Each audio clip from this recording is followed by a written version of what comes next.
Hello, welcome. It is Fox from Model Making Guru. Hello everybody, hey. Welcome, and happy Sunday. It is that time of the week.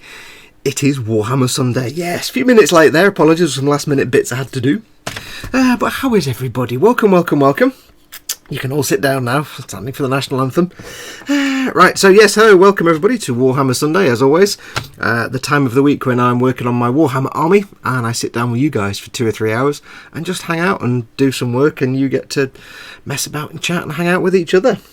If you've not watched one of these before, that's basically what I'll be doing, is painting up my army, or at least trying to, and in reality I'll probably just be talking to you guys for 3 hours and doing no work whatsoever, which is brilliant. But yes, welcome. It is Sunday, it is raining outside and cold and miserable, so hopefully I won't need to turn the fan on. I have it ready just in case, you never know. Today we're going to continue with our armigers, which if you remember last week, we got to the point of getting them all painted up with the basic metallic colours, just the base colours, and a wash of Null Oil and a wash of Agrax Earthshade. So that's been done. They are now ready for the next step, which, actually, did I put Agrax Earthshade on these guys? I don't know. I will assume I did, and we'll just leave it there. So yes, so that's been done, so it's ready for the next step, so hopefully we'll crack on with that today. We will also, of course, be doing the giveaway from last week, which, if you remember, if you watched, was the awesome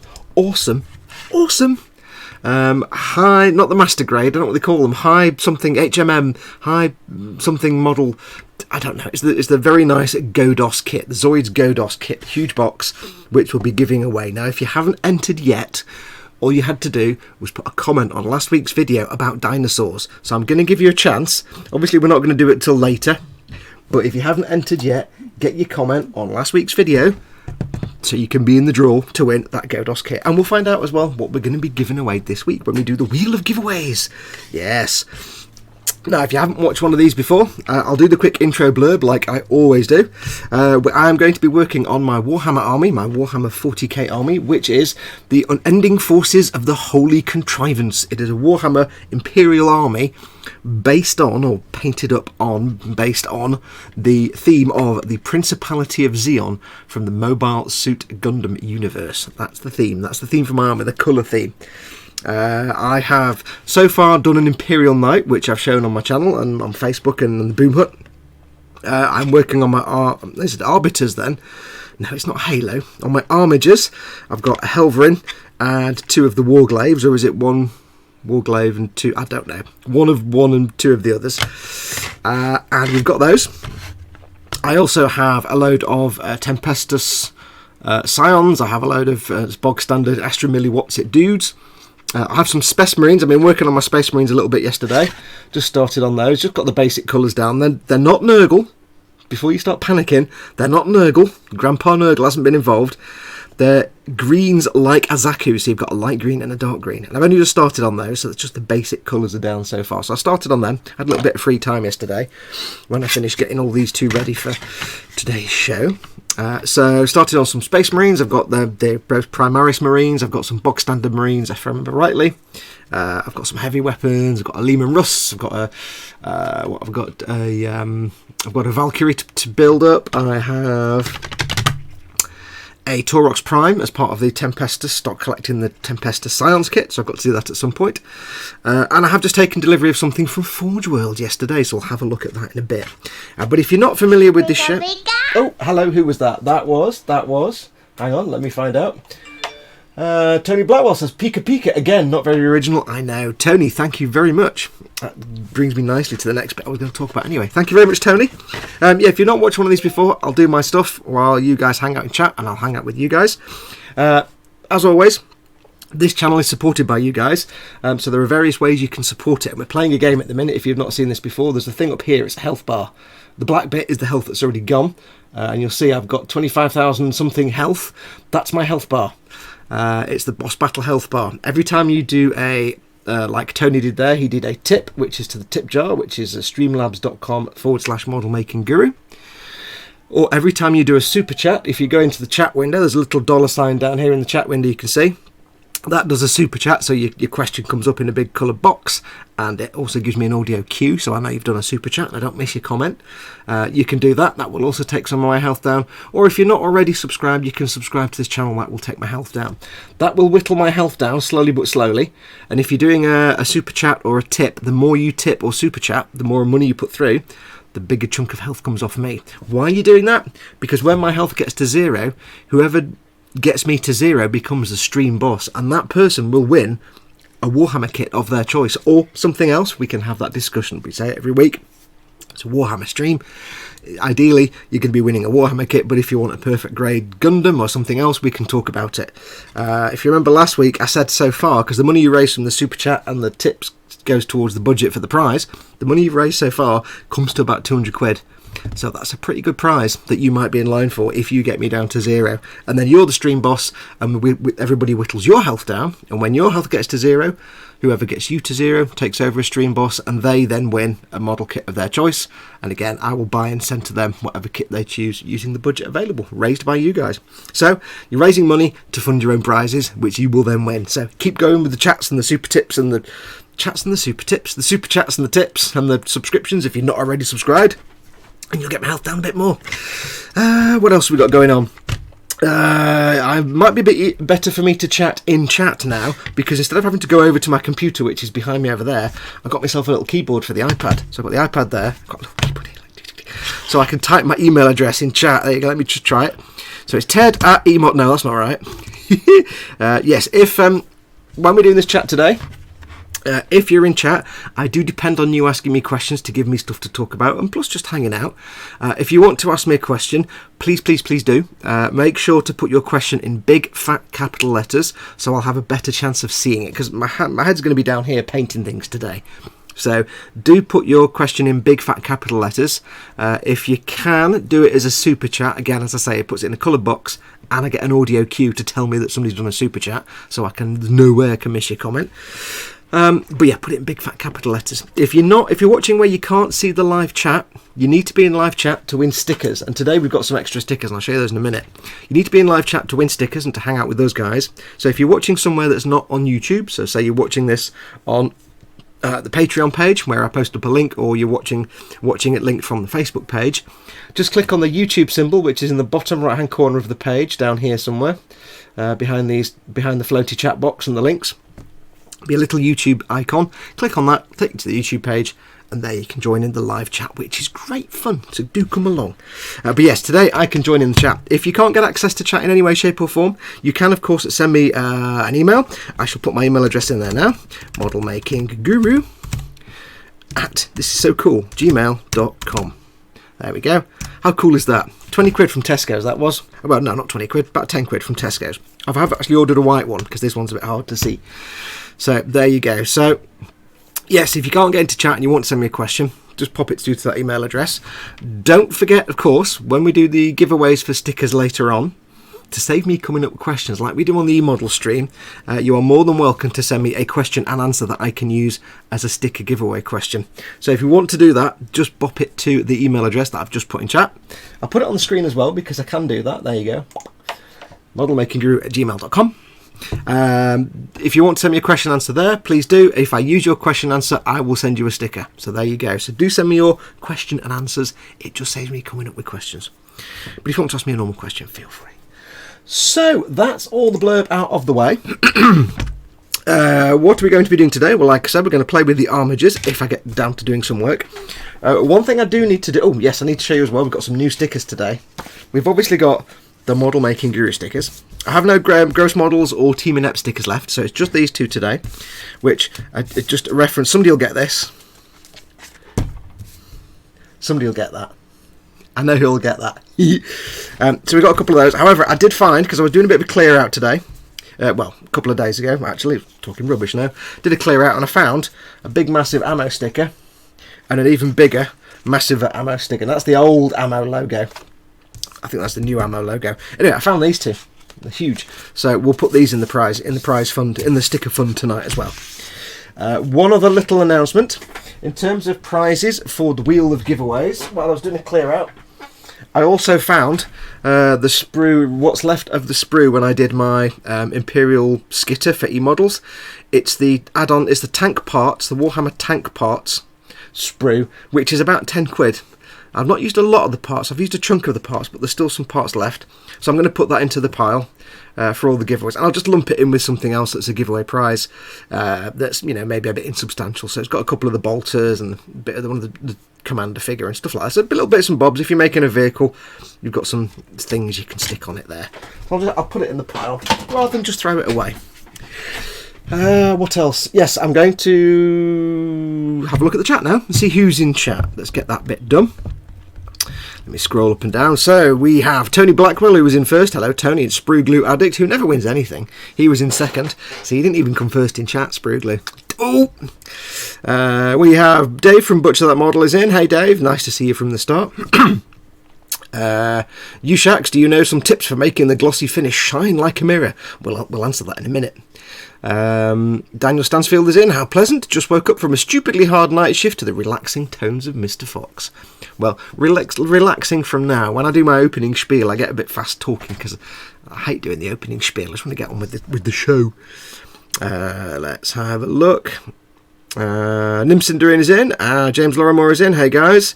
Dom is in. Good evening. QLab Creative is in. I'm actually up early enough on a Sunday to catch the stream. Welcome, welcome. Richard Gibbs and Wayne Haywood are in. Welcome. Lynn Dipple is in from the US. Hey Lynn. Heidi. Oh, hello. That was Wiggy's Workbench. Thank you very much, Wiggy. Finally back after 4 weeks of holiday. Keep up the good work. Thank you very much, Wiggy. You're most kind. I really appreciate that. Welcome, welcome. So Wiggy's in. Let's have a look. Who else have we got in? We have everybody we've just mentioned so far. Come on, more people. Where is the rest of them? Interzone 88 is in, and Daniel Stansfield. Welcome, welcome, welcome. Osric 9000, welcome. Hail Canada, says Osric 9000. Sprue Glue Addict says, hello Fox, how's you, Ted and Mummy Fox? I am absolutely fine. Mama Fox is fine. We're still waiting on a surgery date. We're waiting for the NHS to say, here's when you can come into hospital and have surgery. It's kind of frustrating, but there you go. Ted, I've spoken to. Ted's okay. He's doing all right. He's slowly getting back to normal speed and working protocols. He's still recovering. For those of you who don't know, Ted's publicly announced it anyway, but Ted did suffer a stroke a few weeks ago, minor stroke. So he's just slowly recovering at the moment. He's getting better. He says his attention span's a little bit whacked at the minute, but he's getting there slowly. Who else have we got? Chris Smith is in. Afternoon all. Finally back after 4 weeks. Welcome, welcome. Let's have a look. That's me. I'm in. Hello. Jerry's in. Hey Jerry. Speedy Q8 is in. Oh, I jumped. Oh no, I'm late. Sorry, Teacher Guru. No, don't mind. As long as you sit down and shut up. Stick of Heaven, says Sprue Glue Addict. You might win one, you never know. Butcher That Model says, Fox, do you want the lesser spotted pipe spider? Yeah, feel free. I know what that is. Let's have a look. Davey UK is in. Welcome, Davey. He says, hello all. And I think I'm up to date with the chat there. So a quiet day in chat today. A bit fewer less of you, but then again, I guess it's kind of getting towards summer holidays now. So and I forgot, I've got a coffee this week as well. I've got big coffee now, not big tea this week. Because it's not hot and sweaty outside, I don't need to bulk up on my enormous tea. So I'm just going to press something. So yes, we're back onto coffee this week. What else have I been doing? I replaced my cutting mat because it was filthy. What I did was I replaced it with exactly the same coloured mat. And then I got a smaller mat, this is here, so I can do any painty on here without getting crap all over my big mat. And it sounds really silly, but the big cutting mat is for presentation stuff when I'm showing things. I'm not doing any work. And this one is to stop any paint getting on that, because I hated having a scruffy cutting mat. Does my head in. Yay coffee, I don't need to scowl at you, says Speedy Q8. Yes, I'm drinking coffee, you are most happy. So a bit of a quieter day in chat it seems today, but again, I'm not fussed, doesn't matter. I know it's it's coming up towards summer holidays. Those of you kids are probably already gone anyway or about to go on holiday soon, so that's fine. So what are we going to do? I'm going to show you, I mentioned this on the Facebook the other day before we get going. I did, in fact, place an order with Forge World. I know me, Forge World. Resin. What am I doing? Well, there's something I've wanted to get from Forge World for a while. And there's two things I got. One thing I wanted to get for a while, and one thing I didn't particularly want to get, but I kind of need to get. I got myself the Imperial Armour Index Forces of the Astra Militarum. For those of you who don't know, Forge World is like the part of Games Workshop that does resin, high cost resin kits. They do a lot of Horus Heresy, most of the Horus Heresy stuff. They do Warhammer, and they do all the other franchises as well, but they do all the resin stuff. And things like big enormous Titans, they do them. And I haven't ordered a Titan.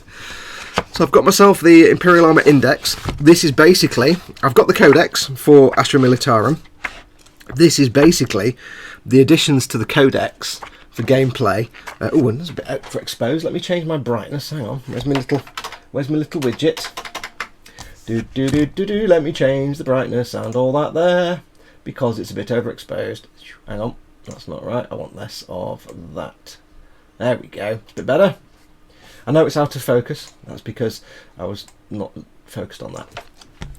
Yeah, so this is basically the index for all the stuff that is sold by Forge World, because it's not in the normal codex that you get from Games Workshop, the plastic side of the business. So these are all the things that Forge World sell, and all the stats and things for those.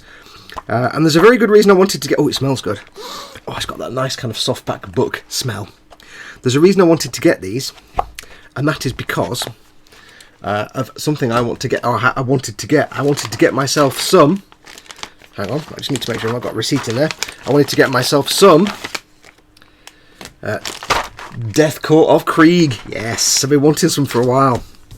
So I've got myself some Death Court of Krieg. So if you've never ordered from Forge World, I thought it would be fun to have a quick look at these and see. I've not actually looked at them yet to see what we get. So let's have a look and see. Now, if you know my stuff, you know I'm not the... There's a bit of something there. It's broken off. It's probably just flash, I think. That might just be flash, or is it the butt of someone's gun? We'll find out. Yes, if you know me, you know I'm not the biggest fan of resin. Not really. I mean, I don't mind it, but I'd rather avoid it if I can, especially for big models. But I did do those Fallout figures, and they were quite good fun. So I figured, if you pardon the pun, for a figure, resin can't be that bad. Cleanup won't be that. It's not like building a ship or something out of resin, which can be a right pain. Because you've got to deal with all the pinning and cleanup and everything else. So I've got myself the Forge World stuff. Now, I know the reputation of Forge World. That's one thing that puts me off buying their stuff. Their reputation is you can often get lots and lots of quality problems and problems with the moulding and stuff. But I thought I'll give them a try. And straight away, I can see there's a problem with that one. I'll show you that in a minute. They do look like very nice moulds, though. They're very, very... I'll see if I can zoom in. It's not going to be brilliant, because you're not going to see a lot, but... Let's see if I can... I don't want to physically move the camera, but... Oops. For some reason, zooming in is either lots or not lots, and sometimes it's lots and sometimes it's not lots. Basically, it's the Death Court of Krieg Squad Firing set, which is just 10 dudes, all in various states of shooting their weapons. I know you can't really see it very well, but it looks, so far, looking at these figures, quite nice. I'm going to quite look with my visor on. They actually look like very, very nice casts. I'm not seeing any major issues. In fact, that bit there that I thought was a problem isn't, so I've actually become very happy. I'll show you that in a second, though. The figures themselves, I know you can't really see. For those that don't know, the Death Corps of Krieg, they're basically, they look like World War I Germans. They've got big long greatcoats and gas masks, and basically German helmets. They just look like World War II German style helm, effectively. And they look like a cross between World War I and World War II German soldiers, with a bit of French greatcoat and a bit of sort of American doughboy World War I pants and boots and gaiters. But actually, looking at these, I am pleasantly surprised. They look fantastic. There's a little bit of flash on them, but that's not a problem at all. Little tiny bit of flash. I'm not seeing any bubbles, or I've not yet seen any mould slips. If you don't know what a mould slip is, it's where literally the mould kind of a little tiny bit and you get a big seam line where two bits don't quite join up. I say that, there's a little tiny one here, but very, very faint. That's not a problem. I'm not seeing any major problems. I haven't looked at the arms and things yet. I'm quite impressed. Forge World, I'm quite impressed with that. These are going to be jolly good fun to paint. So that's them. I did think at first, I don't know if it'll come out on camera, but there's a bit here, something to point with. There's a bit here where there's a big hole in the back of his greatcoat. And I thought that was supposed to be like it folds over, but it's actually not. It's just not supposed to be there at all. That's just a bit of flash. It's supposed to be a gap because you can see his leg. It's like the open back of his... So I'm like, oh, I was panicking then. Looking at the rifles. Rifles look... a little bit, that one's a little bit bent, but that's not a problem. There's a big heavy grenade launchery thing. Arms look pretty cool. All the arms on the sprues. It looks like, as far as I can tell, everything is present and correct. There's more in here. I won't get this open, but it looks pretty good. You've got backpacks and everything. And all the weapons, there's all the rifles in there. Some of them are a bit bent, but that's fine because with resin kits, all you do is you warm them up in boiling water and bend them back into shape. Dead easy. So I think I'm going to have a lot of fun with those. So I just wanted to show you those. That's going to be a squad of dudes. I'm quite pleased that I managed to get away with that, because with Forge World, it's a bit, as Jerry says, it's always a bit hit and miss with Forge World. I was expecting to get lots of bubbles and resin miscasts and mould slips, and there might be a few in there when I take a proper closer look later on. It might not be perfect, but just from a quick look there, that looks pretty darn good. They look really nice, and bizarrely for Games Workshop, they look more realistically proportioned as well, which is nice. So I really wanted to get those because there's no way I can resist painting dudes with greatcoats and German helmets. In the fluff, they come from a planet called Krieg. They are Imperial forces, they fight for the Emperor, and they come from a planet called Krieg, ironically, kind of convenient nomenclature for their planet. And they are like super hardcore soldiers, basically. They're basically just kick-ass super, they don't give a crap about anything. They're like the most hardcore of hardcore soldiers. Some of the sort of legendary stories are things like they had a commissar from a different squad of dudes who was with them, like from a different part of the Astra Militarum. They had a commissar who was assigned to their squad, and when he called for a retreat for one reason or other, the troops just shot him because they don't believe in retreat. So the troops just shot their commissar. So anyway, yeah, I'm quite pleased with those. They came out quite nicely. So nice one, Forge World. We'll have fun painting those. I probably will do a how to paint those ones. I've not filmed painting my Space Marines because I've only just started doing those, and it was just in the spare time I had yesterday. We're starting to get now normal weather, so I'm starting to be able to work at the bench. If you notice, I haven't got the fan on in the background today for the first time in a while. So I'm starting to get time at the bench now, which means I can start to crack on with that Strike Rouge as well, hopefully. Again, still at the moment a bit up in the air with Mum, so Mum and Fox. So I have had a little bit of free time to work on those Space Marines. So yeah, I'm quite pleased with those. So, but yes, I probably will do a filming how to paint the Death Core, because they are resin. So I'll do a little thing on what to do with resin as well. Let's have a look. What have you said about that? I've got ruddy nose as usual because the camera's on. Butcher That Model says, I've been nipping in and out for a bit editing the final part of the dog meat video. Yeah, go and watch that. Dave's taken a little sort of £1 toy of an Alsatian dog, turning it into dog meat on his channel. Butcher That Model, strangely enough. Andy Butcher is removing salt from armour parts, so won't, and then just leaves the sentence there. It's a bit like House when he says, if you're happy, I'm... let's have a look. We have a question from Dommy. Do remember if you're putting questions in chat, put the whole thing in capital letters so I have a better chance of seeing it. Dommy says, how well do Vallejo, Mecha Colour and Citadel get along? I haven't used the Mecha Colour yet, but they're both water-based acrylics. I don't imagine there'll be a problem with them at all. You can probably mix them as well. Pretty much most water-based acrylics you can mix with each other, and they can play with each other quite nicely. The only exceptions might be Ammo by MIG, because they kind of have to be handled a bit differently. So Ammo by MIG, you can mix them with other ones, I've had good success with that, but just be careful, because spraying on ammo by MIG, if you're using an airbrush, is a whole different proposition than spraying any other acrylic water-based paint. So yeah, if you're just brushing and stuff. There was a question right at the start. Where's it gone? If I can find it. Whoever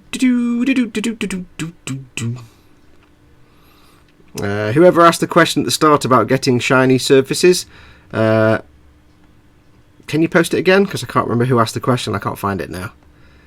But somebody asked something about how do I get a super shiny surface. Whoever that was, ask that question again. Normal weather, lol. Still a bit like Hades here during the day, says Merlin's Muse. Yeah, it's not bad. It's been raining. It's a bit warm today, but it's not too bad. I'm so late, says Merlin's Muse. Morning all, passes out coffee. Jonathan Tirasatanen says, morning guys. Welcome, Jonathan. I had to look at that. Dad's in. Hey, Fox, I'm late. Sorry, Mike Mountain's in. Hey, Dad. We don't mind you being late, Dad. You're allowed to be late. Thy creator, Fox. Sup, Fox. Sorry I wasn't here last week. No problem. You were missed, but you're here this week. That's all that matters. So are they wearing Salet helmets, says Nim Cinderin. I don't know what those are, but they are wearing basically German World War II helmets with a little bit of a vent on the top. So mostly style helm-like with extra rivets. They look like Germans in French greatcoats. And like I say, German helmet, big... If I remember rightly, it's like a German helmet, a French or Allied gas mask looking thing, long gas mask, French greatcoat, American doughboy boots and whatever you call them, things that go on your boots. I can't remember what they're called now. The thing that wraps around your lower leg. I know the word is on the tip of my tongue. I'll remember it in about half an hour. Let's have a look. Daniel Stansfield is in. Lee Gallop is in. Welcome, Lee. Welcome, welcome, welcome. That black dot on your cutting mat keeps swiping my iPad.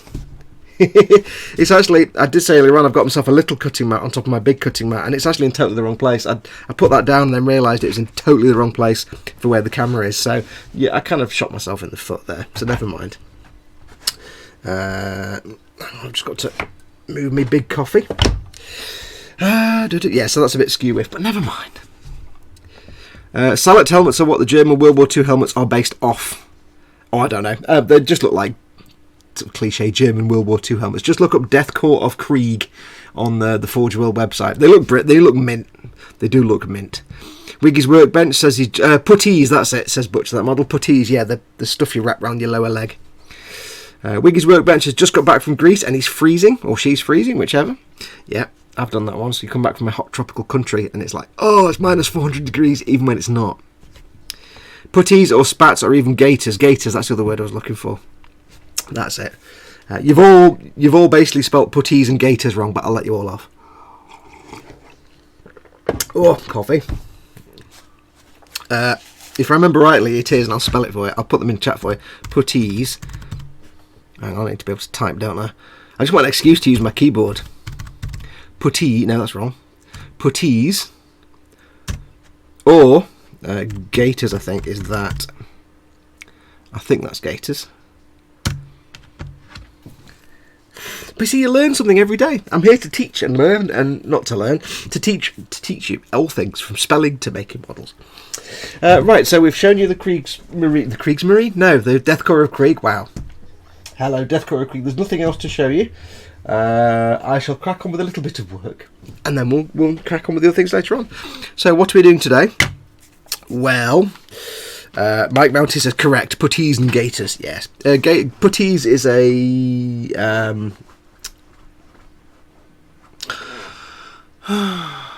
it's a word from India or similar, from Empire days. It's an old colonial. It's an old Indian word, I think. Not Indian, I can't remember the specific. Might be an Urdu word, but it's one of those, like the word thug and thuggy, all those kind of words that we totally stole. Right, so we've got anyway, last week we did the basic metallic coats. We did the basic bronze colour. I need to change the focus again now, don't I? Because we moved everything around and zoom out. Or should we stay zoomed in? I can stay zoomed in, but the quality is not quite as hot. But it should be right. Also, the wobbles more when I move the camera. Let's. We'll stay zoomed in. There you go. Don't worry, the camera only wobbles when I go on the other keyboard. Gwynel Dupre says, hi, I'm late. Don't worry. James Lorimore says, well, that joke's gone. Butcher That Model says, no, it's not gators. They got bigger teeth. Haha. Gators live in Dr. Boo. I lost a putty in a pigsty. Daboo, says James Lorimore. I guess that's the joke that went then. Right, so do you prefer this slightly zoomed in look, which is a bit less quality, or do you want me to zoom out a little bit and have better quality? Zoomed out is that. For some reason, when I'm filming normally and like on a live stream in eModels one, the zoom is quite massive. When I've got it like here against the desk, I've only got a little bit of zoom. So let me know which you prefer, massive or not massive. Anyway, gotta grab eggs, be back, says James. Eggs. Right, so today, what I'm going to do today is, let's go crazy, zoom it in. Oh, yep, we'll stay zoomed in. What I'm going to do today is probably get this out of shot a lot, but I'm going to show you how I did, how I think I did, because I can't quite remember the heat staining on the exhaust. Now on my Imperial Knight I had the heat plate on the front of the weapon. On this thing I don't have that, but I do have the front of this weapon, this flamer thing, whatever you want to call it, which is similar. So I might do it on this, but it's quite small. I'll do it on this. It's quite small. I've not dry brush metallic on here yet. Put that black dot to use.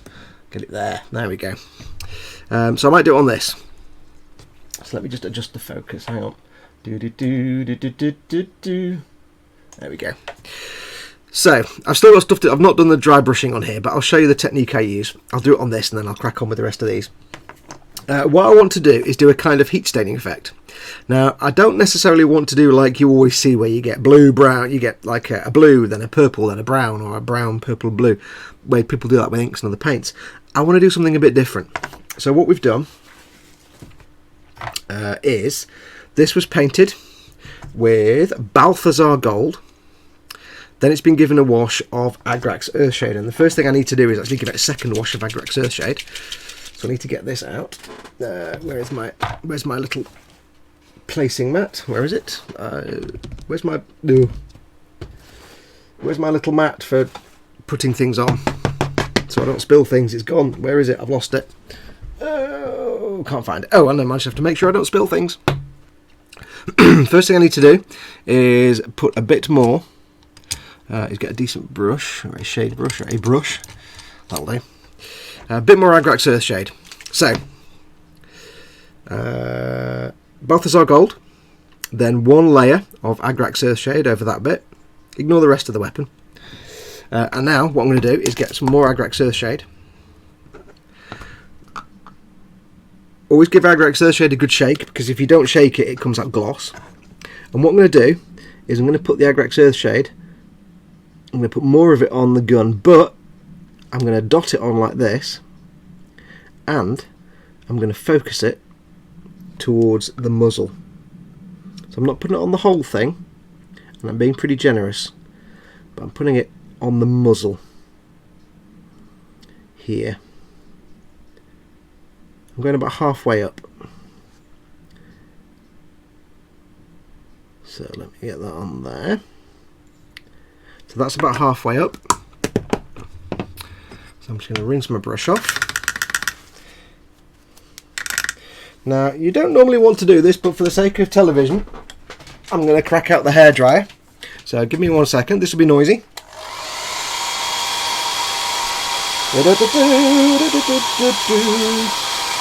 Hairdryer across the universe, drying stuff cause I'm on telly and we haven't got the time. Tell you what I'll actually do, let me turn the microphone off so you don't deafen you, hang on.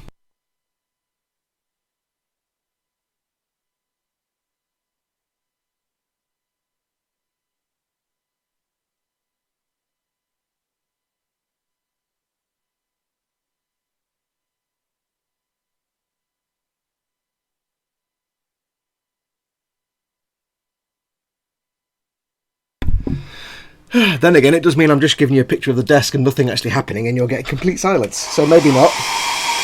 Let me know how annoying this hairdryer is. you are getting, of course, the full experience. Butcher That Model says, Fox, is there a list of all the old Games Workshop paints and what they are named now? I'm running low on a few now and don't have a clue what the name for them is now. I have, and I will send you later, so send me a message on Facebook to remind me. There is a conversion sheet for the current generation of paints and the generation before that. If we're going back to the ones you probably still got from like 25 years ago, they probably don't even exist anymore. But yes, it's not got every single colour, but it's got quite a few of them. Right, so we've got that off. I'm going to do exactly the same again, Agrax Earthshade, but this time I'm going to do more on the tip, but I'm not going to go as far up the tip as I did the first time. So I'm just going to keep it really right around the muzzle here. Up a little bit. That's quite a lot on there, but never mind. So I'm going to go maybe a little bit up, but not as much as I did the first time. Now remember, this already had one coat of Agrax Earthshade before we even started today. So Balthazar Gold, one overall coat of Agrax, and now a second and third coat in those specific areas. Now I've got a bit too much on there, so what I'm going to do is just suck some of that off with my brush. Okay, so I'm going to get the hairdryer out again. I'm going to put the lid on my Agrax Earthshade first of all to protect everything. 1 second.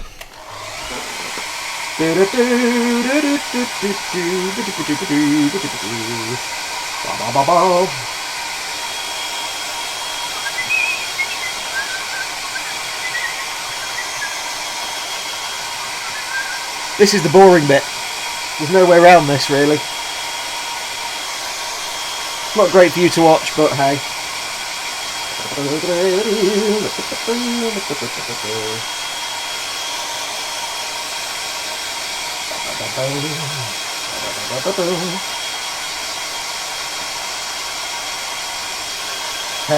Dryer across the unit now. What's in that?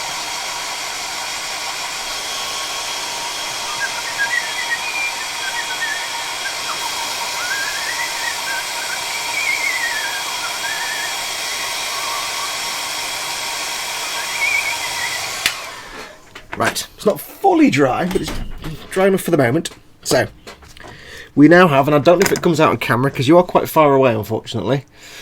But we now, I tell you what, I'm going to get daring. This is all going to go horribly wrong. It will go horribly wrong, trust me.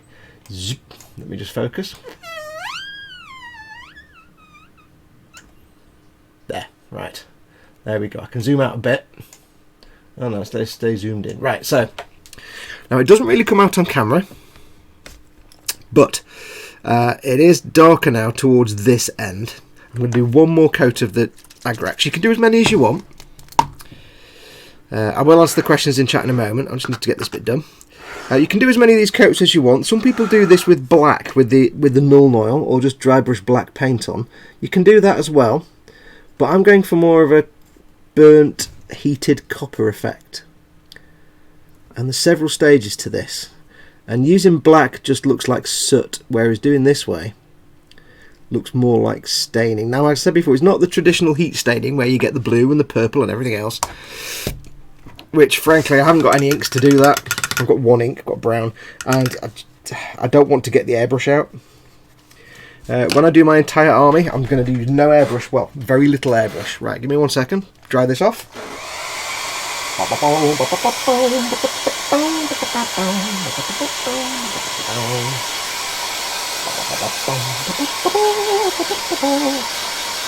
Talk amongst yourselves.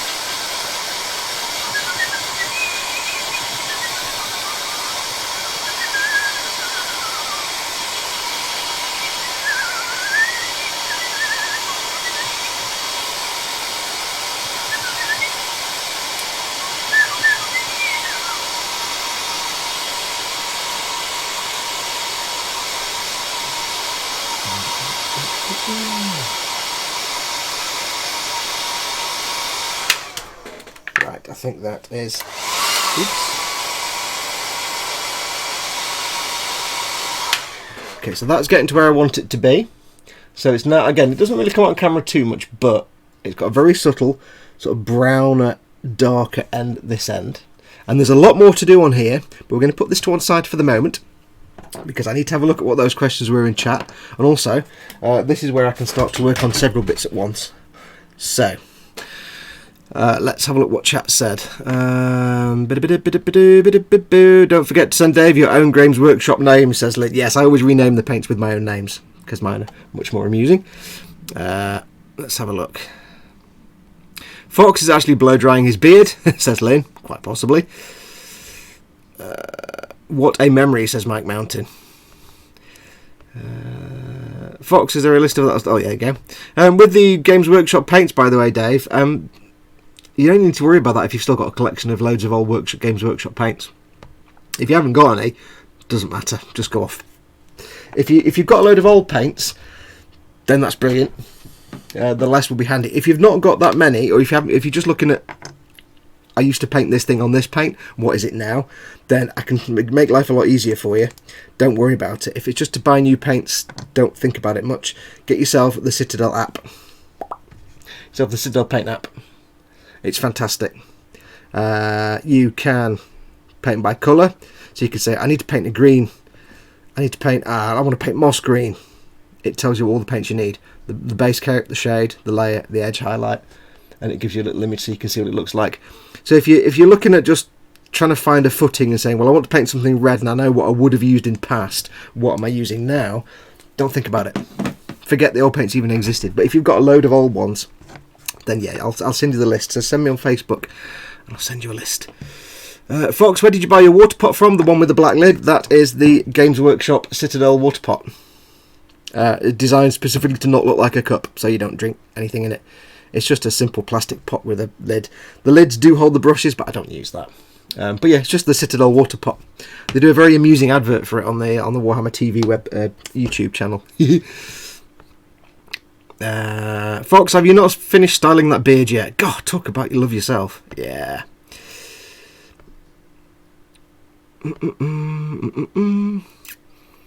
Evil Monkey 1979 says, how was the Forge World stuff? Was it total ass, lol? Oh, you guess you must have missed it.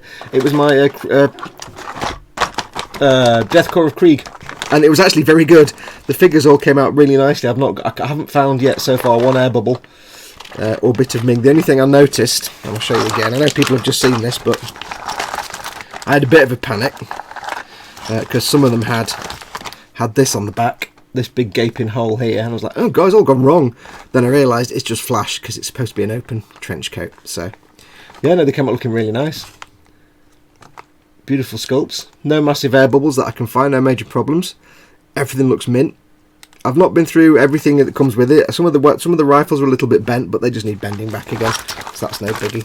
So yeah, we'll get those painted up. I'll do a video series on those. I will do.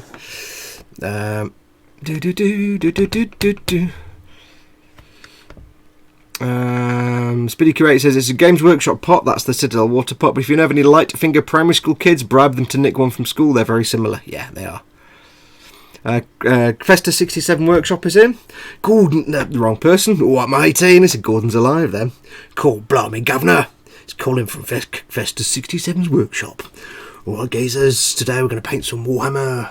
Then we're going to... Wow, that sounds more like Obsidian Ant that does the Elite Dangerous videos. Today we're going to look at some amazing planets, which you can see in Elite Dangerous. I'm just losing it now. I'm trying to do Colin, and then I'm doing Obsidian Ant, and it's all gone wrong. I'll just go now. Hey, dude. Hey, Colin. Chris is in the house. Gross Models. Hey, Chris. Hello. He has returned from his holidays. Welcome. Let's have a look. The man from Llandudno has returned. Hi, Chris, says Spid. Hello, I'm fine, not burnt or eaten by the wildlife. He only went to Wales. There's not a lot of deadly wildlife in Wales. I'm going to have some more coffee. Aww. Colin at Festa 67 Workshop says, piss myself laughing, model making guru, good accent. Yeah, it was rather good, wasn't it? Yeah. Except I did go and watch some videos by Obsidian Ant. That's what I sounded more like. Oh, geezers, today we're going to paint this thing here. Right, so anyway, let's shut up. So, we've got 3 extra little layers of Agrax Earthshade on the muzzle of this here weapon. Now, we want to make this look like bling. We want to make it look like heated metal. It looks pretty good as it is. but I don't want it to look like the other copper things, because what I've done is on the other parts of the dudes, you've got these copper things here and there. Now I don't want them to look like copper or brass specifically, but they'll have a kind of brassy, coppery look. They're not supposed to be nice and clean and shiny. These are like, they're going to be mobile workers, so they're just mass-produced tat basically. But for the exhausts and for this muzzle, I want it to look different. I want it to look like a different metal and also heat stained. So, first step we're going to do is we are going to get a whole load of dry brushes, or brushes that I can use for the dry brushing. One we've got, let's just get the cup. One there. We have that one will do. We have this one that will do. This is my favourite dry brush in the whole world, and I'll tell you about that in a minute. I've shown it before. You've all seen it before. Got that one.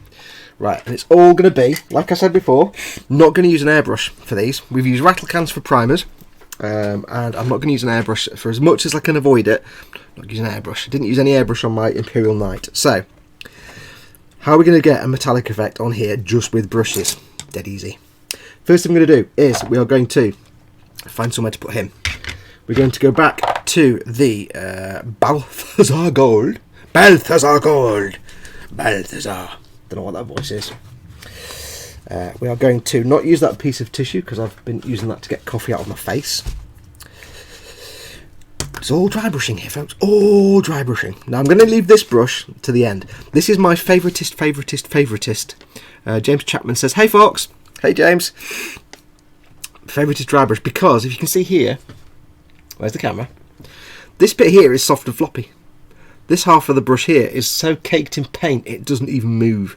And for some reason, it makes this the best dry brush in the world, because you've only got a little bit of brush I can use and it's all splayed out. So for metallics, this is fantastic. We're going to save that to the very end. But for this bit, first thing we need to do is we need to do a little bit of dry brush of the Balthazar Gold. So, get yourself a nice chisely dry brush. A little bit of paint, not too much.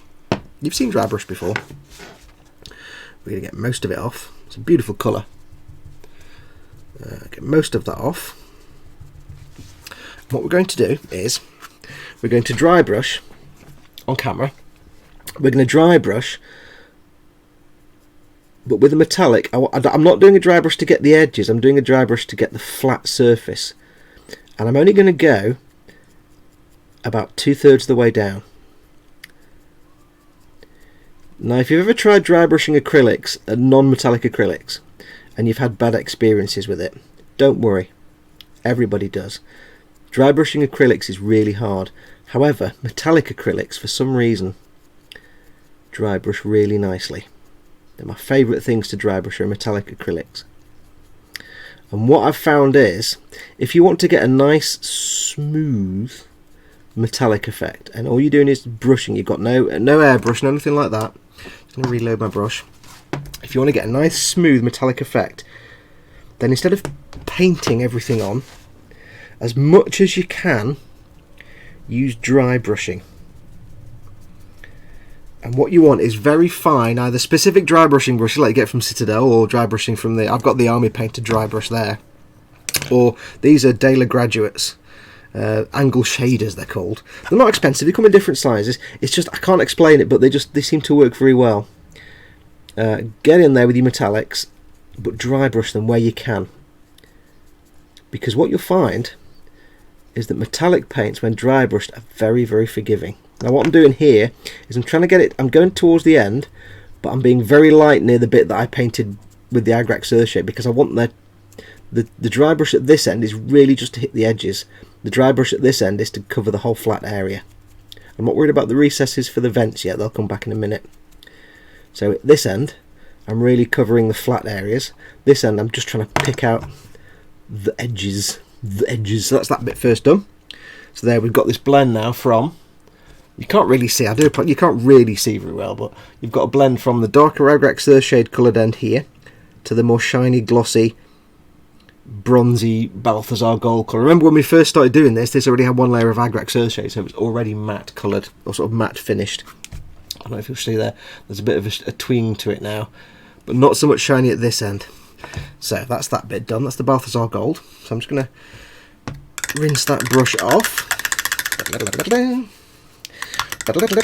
this does knacker me a bit for later on because I wanted to do dry brushing on the actual main bodies of the things as well, but I can't do all that now because I've just wet all my dry brush. I'm going to end up wetting all my dry brushes. Jacob Ray says, Mr. Fox, hello, drink a coffee please. Okay, give me a sec.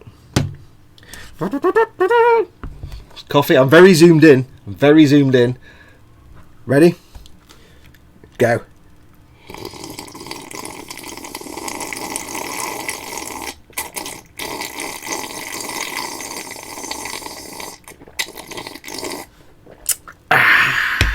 And it is coffee this week. The PMSL meant myself laughing. Yes, I know what that means. PMSL. Thanks, Fox. That Citadel Paint app is nice. Shame to me and that Spanish stuff that Ted likes don't do one, says David. What's that model? Yeah, the Citadel Paint app is brilliant because not only does it... I'll show it again. Hang on. Because those that don't know, why because it's free. First of all, it's free. I'm letting that paint dry for a minute. First of all, it's free. So why would you not have it? I think it's on Android as well. Get started. It's got lots of guides how to do sprays and base coats and shades and layers and dry brushing. It's got videos in here as well. You can paint by colour. So like I said before, if you want to say for something pink and you think I like that pink, it tells you the colours to use. Whether you're either doing them, painting them in layers, or even if you're dry brushing, it gives you a dry brush alternative. It's also got guides as to, you can say, I want to paint a specific thing. I want to paint, let's have a look. I want to paint a blood secretor of the Gore-Tide. So there's a blood secretor of the Gore-Tide, and it breaks down the colours for you and says, right, well, this bit is pale flesh. If you click on pale flesh, you need Rakarth flesh, then a shade of Reikland flesh shade, then a shade of Flayed One flesh, then a shade of Pallid Witch flesh. It's got tons of this stuff. However, that's not the best bit. The best bit is it's also got an inventory. It shows you how to do different bases. But it's also got an inventory, so you can tick off all the colours you've got. So I've got Abaddon Black base coat. I haven't got Abaddon Black Air. I've got Administratum Grey and Layer, but not in... apparently I've got one in Air, but I haven't. So I don't know why that's been ticked. Agrek Surshade, I've got that. I've got Agrek Surshade Gloth. I haven't got a Grelin Badland. But you can do a wish list as well. So if I go into, let's say I'm painting Achillean Alopex, the Ionac, on whatever that is. It's quite mint actually, that shark dude. So I'm painting this guy and I'm like, right, I need to do this dark, this coral orange. And I go, right, well, I've got Ushabti-Bone, my favourite paint name ever, Ushabti-Bone. I've got Ushabti-Bone, brilliant. I've already, because I know, because it's ticked. I've got Fuegan Orange, because it's ticked. I've got Ushabti-Bone, because it's there anyway. But I haven't got Pallid Witch Flesh. I haven't got that. It's not ticked. So what I can do is, I can hit the little star there, and that goes onto my wish list. So I can go into the store, and I can say, right, what do I need? What do I need to pick up while I'm in this store? How much money do I need to give you apart from all of it? Go into that, go into my wish list. Bang, Pallid Witch Flesh. So I pick one off the shelf. When I've picked it off the shelf, I tick it there. And then I can simply remove it from my wish list. It goes off the wish list, but it's now somewhere in my inventory. Somewhere. I need to take it off now because I haven't actually got it. There you go. So it's there. It's not actually there. Remove from inventory. There we go. So it's a great way to look at a model, look at what colours you want, figure out if you want to follow the Games Workshop method, the base, layer, shade, thing like that. If you're just learning if you're just starting out with the brush painting, it's a brilliant way to remove all the thinking. It does the thinking for you, so you can concentrate and spend your time figuring out actually how to paint. Once you get more advanced and you start figuring out, you can then stop leaning on the paint app so much and go out and figure stuff out for yourself. But it's a great way to start out. So go and get it. It's free. It's free. Absolute free app. Anyway, where are we? Let's have a look. What's the chat doing? Lynn says, Fox, I didn't know what PMSL meant. Yes. Yes, the app is on Droid. I just got it. It says Merlin's Muse. It's brilliant. Has anyone tried the colour matching part of the app? Apparently you can put it to a colour and match, and it'll match it as close as it can. It's not always spot on, but it's pretty good. Apparently the best dry brush is homemade with beard hair trimmings super glued to a stick. Quite possibly. I have the beard hair trimmings. My daughter's hamster didn't move a muscle. I don't know what that's about. Jacob Ray's This is my share, okay. Mr. Fox, I buy in Lasda Philippines, I buy the Master Grade Tallgeese, buy Deban model, and I buy cost of $53 in Philippines. Just share, thanks. I think he's just saying if you want to pick up a Deban Master Grade Tallgeese, you can get it in the Philippines. I personally don't buy non-Bandai stuff. I don't buy third-party bootleg Gunpla, but I know a lot of people do. I don't criticise people for doing it, but I wouldn't myself. Right, so we've done the I've got a really tickly throat today, I do apologise. We've done the Balthazar Gold dry brush, and that's brought back the shine to this end. Now what we need to do is go a little bit weird now. Now this is where you might be thinking, what? Because I'm going for a coppery look, or a metallic coppery look, but I want it to be set apart from the copper on the rest, because this stuff here will get similar, but not quite the same. So the next way we're going to go is... Merlin's Mew says, our birds were laughing at your slurps, Foxy. Everybody laughs at my slurps. The next way we're going to go is Retributor Armour. I know, it's a gold colour. It's a beautiful gold colour. It's an expensive gold colour. But we're going to go Retributor Armour. Am I an idiot? Am I crazy? Yes, pretty much. So, same again, we're going to dry brush this. So we're going to get the dry brush. We're going to knock the camera. You don't need a lot of paint on the brush when you do a dry brush, not a lot at all. I'm going to get most of that off on the tissue. I love this colour, it's fantastic. And what we're going to do here is we're going to dry brush exactly the same as we did before, but we're not going to go as far down. So I'm going to start the dry brush at this end, but I'm going to stop about halfway. Again, at this end, I want to be painting get some paint off there. I want to be painting the flat surface. I basically want to repaint it. I want to kick on, yeah, blah. I want the paint to pick up on all the flat surfaces. But when I get halfway down, I need to change my tactic a bit. So let's get this end done first. So we get about halfway down. Now this end, halfway down end, what I need to start doing is going much lighter just to pick out the edges. I don't want to go over particularly all the shading I've got on the Balthazar Gold and the Agrax Earthshade, so I'm just going very, very lightly, just trying to kick the edge here and pick out the edges of these little recessed areas, the little what do you call those? What do they call them? Gun muzzles? I can't remember. Anyway, so I'm just trying to get those edges. I'm not trying to cover up this dark brown area at all, but at this end I definitely am, because I'm wanting to paint it gold basically. So with that done, hopefully what you can see now a bit more is we have now a nice blend from dark brown Agrax Earthshade to very light gold with a bit of copper in the middle. So we've got a 3-stage fade there. Now that still isn't as far as I want to go. Bit more, bit more. When you've got almost no paint on at all is when you want to really go for things like the edges of these little recessed details. Now you could just leave it there. That'd be a nice kind of heated up gold effect.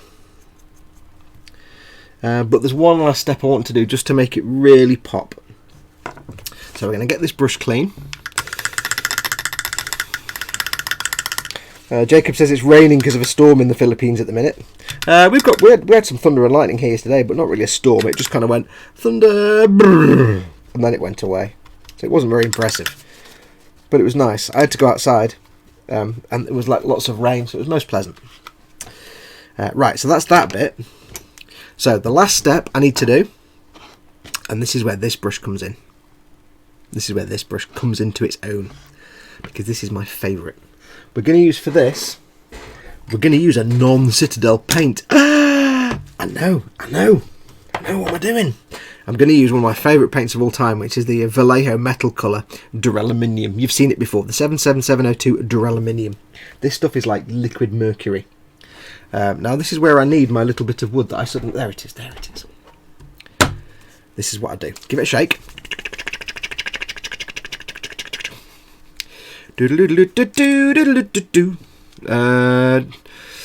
Oh, I can't get the lid off. Hang on. Oh, ow. Hang on. Can't get the lid off. Oh, let me get a piece of tissue over the lid before I open it and cover myself in paint. Because that will happen. Wow. The lid is actually sealed shut. This is not good. There we go. Wow. Wowzers. Wowzers, Penny. So, all I want is a tiny bit. Tiny little bit. That's as much as I need. Because this is super special stuff. I love this paint. So, I'm going to get a little bit on the brush. You really don't need much. Again, you can use any dry brush. This is just my favourite dry brush in the whole world. Really don't need much at all. And what we're going to do here is be careful where you put your little thing of paint, because I end up putting my arm in that all the time. What we're going to do here is we're going to be very, very gentle, and we're just going to start at this end. And as far as we went with the gold, we're going to do less. A bit too much paint on there still. I want really, this paint, you really want nothing whatsoever. I'm going to start here and just do almost nothing. Hopefully this is on camera. Almost nothing at all. And not go down very far. But again, at this end I'm concentrating on more painting the actual surface. At that end I'll be painting on just picking out the edges.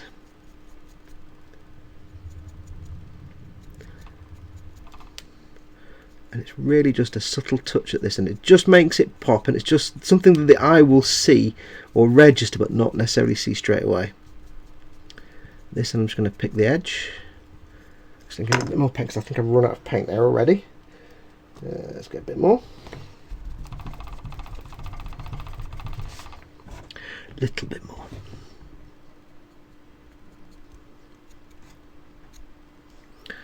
Just a touch at this end. See if I can just pick out those edges. It's really hard to do this now, but that's probably as far as I want to go. And that is effectively what I did on the big melted cannon thing on the Imperial Knight. I just basically did that.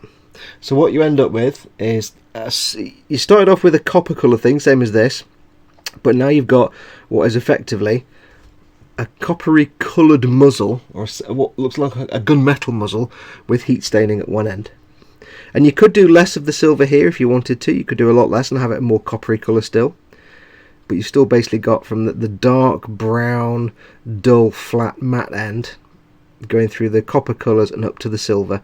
And you can vary it. But that's kind of how I did it on the big Imperial Knight. Now it's quite hard on that because that is quite small. And there are people who, when they do heat staining, they like to do lots of different colours like blues and purples and things. If you look at, say, the exhaust on a motorbike, yes, there are things like blues and purples and things like that. And I know that's realistic, but I don't like that personally. I just don't. It doesn't work in my brain on a model. So I prefer things like that. But anyway, that's what I did. So there you go. That's how I did heat staining on the Imperial Knight. And that's how I've done it on there. It's just one way of doing it. There's many, many ways. You don't have to do it that way. Now, what I was going to do was carry on with the frames on the 3 Armigers and do all the copper bits. However, I've just kind of used up all my dry brushes. I don't think I've got any left now. Have I got any small ones? No. So I need to wait for them to dry now. So let me move the camera back out a bit. And we'll sort the focus out. Focus, focus, do do do do do do. Focus, focus, zooming out. There we go. So, yep, that's that bit. So let's have a look and see what chat's doing. I need to let those dry brushes dry now, which is a bit of a pain. Let's have a look. Everybody's talking about thunder and lightning. Oh, that looks awesome. And at least I tried to say the way you'd written it then. I thought, no, they'll still probably get me on the swearing thing. I'm going to have to steal that technique, says Nim. It's quite good fun. I say you can do the same thing on these. You can vary what colours you use. I just like that duraluminum colour. You could use different colours. You could use, instead of Agrax Earth shade, you could use a purple or blue shade.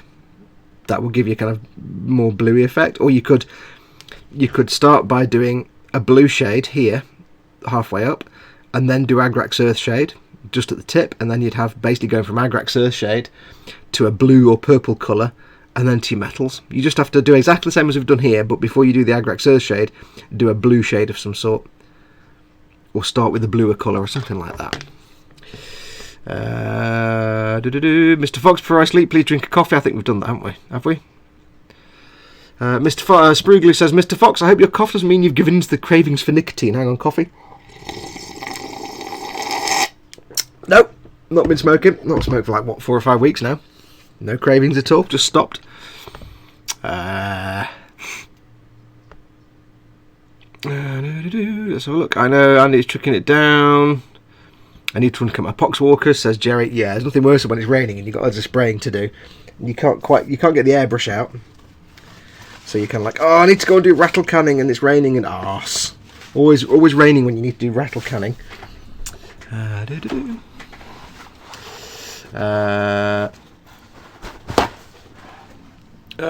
Butcher That Model says, Sprugly Flux was very good on Monday. Dad and myself were smoking like a pair of old factory chimneys and he never had a smoke himself, though his left eye was twitching. Yeah, I was like, oh. I met up with Dad, Mike Mountain, and Dave, Butcher That Model, on Monday. Last Monday. God, it was almost a week ago.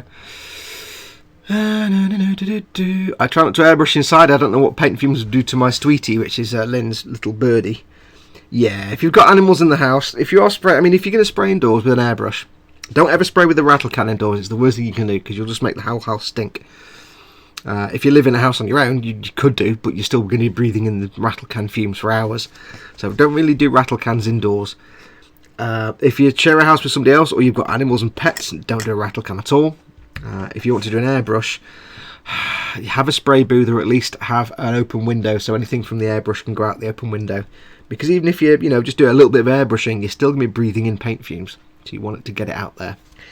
But yes, if you have animals in the house, and whether you're airbrushing, if you're airbrushing, and even you've got extractor fans, keep them out of the room. Keep them out of the room. Can we pause the show? I need to go to the fridge for a beer. Have you not been to the fridge yet? I do enough waffling in the middle of everything. That happens to Mr. Colour and Tamir paints all the time. The little paint opening tool that Mr. Colour has is the best $5 I've ever spent. I've never had it happen to that before. Tamir paint pots, I've actually got a thing. It's actually designed to be used in the kitchen. It's a thing for opening jars. It's like that shape, and it's got different sizes, and you just open it and close it like that. But it grips on, so I just get it on the Tamir pot and grip it on the lid and just go, eh. It's for opening jars, but it's perfect. Why not use your hairdryer, Fox? I don't know. Tony Blackwell, sorry I've got to cut out and have a nap. Bye for now. Thanks for coming in, Tony. Maybe see you in a bit. I'll still be here. Yes, rattle cans always outside, says Merlin's Muse. Still have to get my booth together. Bear in mind with rattle cans, they are lacquers. They are solvent-based paints. If you breathe that stuff in, it's horrible and it's very dangerous. So don't ever do rattle cans indoors. So anyway, that's where we're up to in the chat. As I said before, quiet day in chat today, but that's fine. Holiday times, people are away on holiday.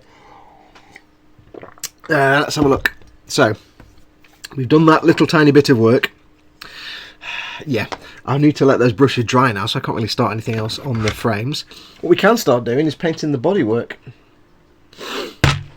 I have here, well actually I tell you what I can do, is I can dry brush these metallic parts, because these need to be dry brushed anyway. That's been done. That has... I need to do the same principle, the same process on this thing. This is the little sort of melter gun for the for one of them. It goes on the top of the carapace. So I'll need to do the same effect on there, but that needs to be dry brushed. That's been dry brushed. That's been dry brushed. So what I'll quickly do now is I'll just do some of the dry brushing, the metallic dry brushing on these parts. And this is what we did last week on the main bodies, before we covered them in all kinds of stuff. Oh, actually, do I need to? No, I don't, because that's intentional. Okay, no, I don't need to do that. I don't know what I'm doing. I'm talking nonsense. We have to... let's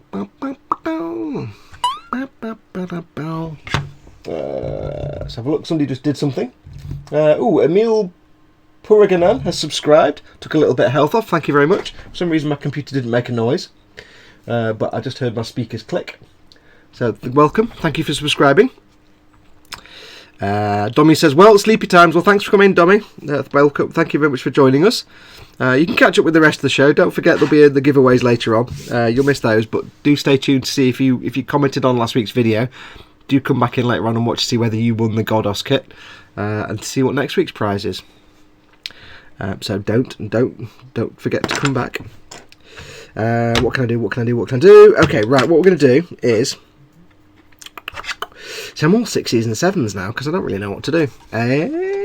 You know, like when you have a simple plan of what you're going to do and then your brain just goes, you know what, I've forgotten all of that now. So what we'll do, we'll put these away and we will do something nice and straightforward. Paint some armour. Armour painting time. There we go, that's that bit, and that's that bit.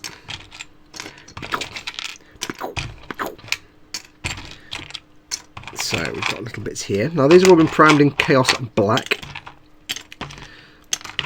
The reality is when I do paint things for real, I do tend to jump around a lot. And when I'm doing these just by myself, so don't expect any great plans here.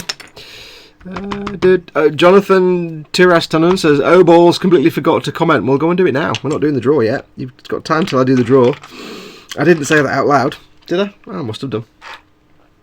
Right, so let's get some armour painted. Now, we're going to be doing these as mobile workers, which were the precursors to Zaku's. Because remember, this is a Principality of Xeon themed army. And then what I'm going to do is I'm going to basically do the base colour first on all the armour parts. And then we'll go ahead and once all the base colour's done and the dry brushing and stuff and the shading, then we'll go ahead and do all the trim and things like that. Nate Bliss is in. Hey Nate. Right, so let's have a look. I'm going to move the camera in a bit so you can see with your eyes. I'm going to put that there. Get you in focus. Zoom in a bit. There we go. In focus. Yeah, there we go. Right, so what are we going to do for this? Well, we're going to get a bit of fun with this. We're going to go, because it's a mobile worker, we're going to go bright orange. Bright orange we are going to do, yes. So we need to start with a good base colour. Now if you know your Citadel paints, base and layer colours. Base colours are like layer colours, just thinner. So we have selection of oranges. We have Troll Slayer orange. We have Fire Dragon bright. We have Jokero orange. And we have Tau Light Ochre. It's not really an orange, but it works. Now these three are layers. And this is a base. So whichever of these three colours we use, we're going to have to start with the base paint, just to make life easy. So we're going to go in first of all with Jokero orange. I'm going to put those to one side. And this is going to be jolly good fun times, because this is just careless mess time basically. So what we need is we need to get a brush of the painting. And we're going to use a base brush, and we're going to use this one specifically because it's in my hand. And we're going to use the magical palette of wetness. Don't tell everyone about the giveaway, Fox. It just gives me even less chance to win again, says Sprue Glue Addict. One day you will win, dude, and everybody will be happy when that happens. Especially you, because you'll be like, "Wow, I won! Yay!" But everybody will be like, "Yay!" Then again, knowing your luck, if it's that bad, you'll be the one where it wins the trees, the little miniature trees or something. You'll be like, "Oh, I won that, did I?" Oh. Right, so yeah, so we're going to start with Jokero orange. It is a base paint. It's not necessarily the bright orange colour I want, but it's a base paint. I need to get a base colour down just to get the coverage straight off. So we're going to find, where's my scooping paint out of containers brush? It is there. As I've said before, have yourself a brush set. There's the camera. Have yourself a brush set aside for getting paint out the pots. Don't use the brush you're going to paint with, just purely because it saves knackering up. You can be careless with this. I don't care about this brush. It's an old brush, so doesn't matter if I get crud in the ferrule and things. I'm going to get all that off on there. Now, it's not the brightest orange in the world, but it's a nice colour. And again, it's a base paint, which is what we need. Where's my water gone? Where's my... I've just had this there. There it is. Do you know when your brain just doesn't... You look at something and you can't see it. Right, so... Here we go. Now this is my wet palette. If you've never seen one of these before, wet palette is dead simple. Some pieces of kitchen tissue with a piece of parchment, cooking parchment paper. The whole thing's soaked, the water drained off, and it's just left damp. And this just means the paint will stay dry. Paint will stay damp now and moistened. It does have a lot of moisture in it, so I don't actually need to put a lot of moisture into this. But I'm going to put a tiny little bit. So, a tiny amount of water on the brush, just the smallest amount. If I can actually see what I'm doing. I'm going to get some on there. Probably far too much, but it just gets into the paint now, so the paint's a little bit thinner. So I'm going to get that off on the brush. And what we need to be doing here is basically just getting this all over the parts. Now the reason I'm using this flat chisel brush is because this is going to be really well suited for... got dust on there. Get the dust off your parts first. This is going to be really well suited for getting in there and getting nice smooth coats. So all we need to do is basically start brushing this on. Now again, there's going to be all different colours involved. I'm just getting this base colour down for now. And I'm not fussed if this first coat looks a bit ropey, because it will. The first coat will always look terrible because I'm painting over black. Hopefully I'm painting on camera as well. Because I'm painting over black, your first coat is always going to look gash. But don't worry. So just try and make sure you're painting in one consistent direction. Try and avoid stabbing too much. Use slow, smooth strokes. You can have to vary the direction sometimes, but just try and minimise it. Make sure your paint is thinned ever so slightly. Now the wet palette will thin the paint a little bit, but always make sure you're not just painting straight from the pot. Now, I'm not fussed about these bits around the edge because this is the metal trim, which will be a different colour anyway. So I'm just going to get these bits painted in. I'm not doing underside because that's going to be just painted silver colours. I'll have to vary my position here because I've got to go the other way around. But if you notice, I'm still going forward and backward, left. I'm not going like this. I'm still going forward and backwards, so this way and that way. I'm not varying all over the place. But again, like I said, don't worry too much that this first coat looks absolute gash. It will do, because you're painting over a black primer coat. Now I need to get the hairdryer here because I need to dry that bit so I can hold it.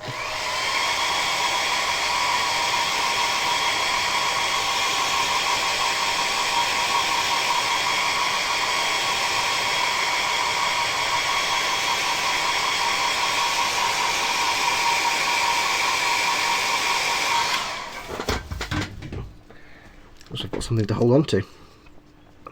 Right, so that's there. Bit of paint on here. Get this bit done as well. Oops, a bit thicker this time, but no problem. As long as you're keeping the brush in a consistent direction. I do find I'm not the biggest fan of the Citadel brushes, but I do like their base brushes. They are very nice.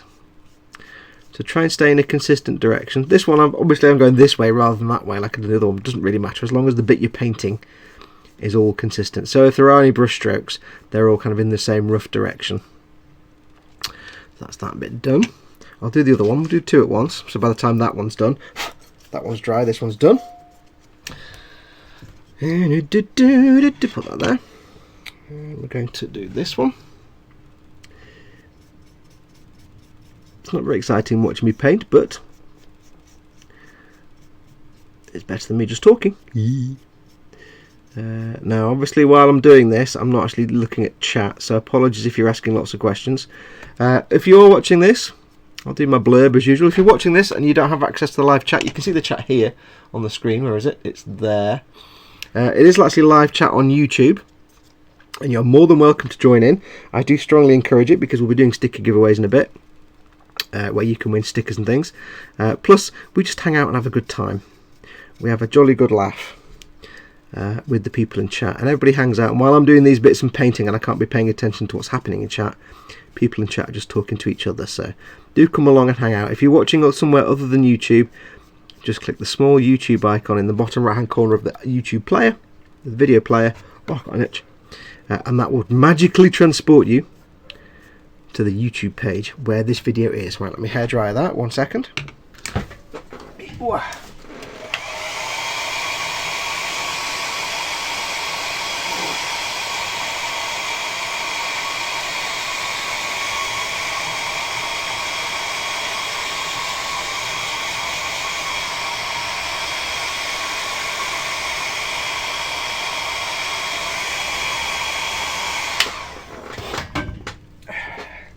Here's a handy trick that, if you want to work not terribly slowly, use a hairdryer. And don't let anyone ever tell you that the heavy metal team and the painting team at Games Workshop don't use hairdryers, because they openly admit that they do. There's nothing wrong. As long as you're careful and you don't go in there melting all the plastic on the kit, you'll be absolutely fine. Now when I'm doing this, what I tend to try and do as best I can, see how the paint's a bit thicker here? What I try and do is I don't get too much paint on the brush, and what paint I do have on there I try and spread out as much as possible. So I'm not getting big dollops of paint, I'm just trying to get what I've got on there and spread it out. The reason I'm doing that is the more you spread it out, the thinner layer you'll get, and the easier it is then to try and keep it smooth and brush mark free. It will be damp enough from the wet palette that you should be fairly brush mark free, but if you want to be extra safe and extra sure, just don't get the massive amount on the brush and just spread it out. I'm having to vary my direction here because of the shape of the piece, but if you look, I am still going forward and backward. I'm not going left and right at the same time.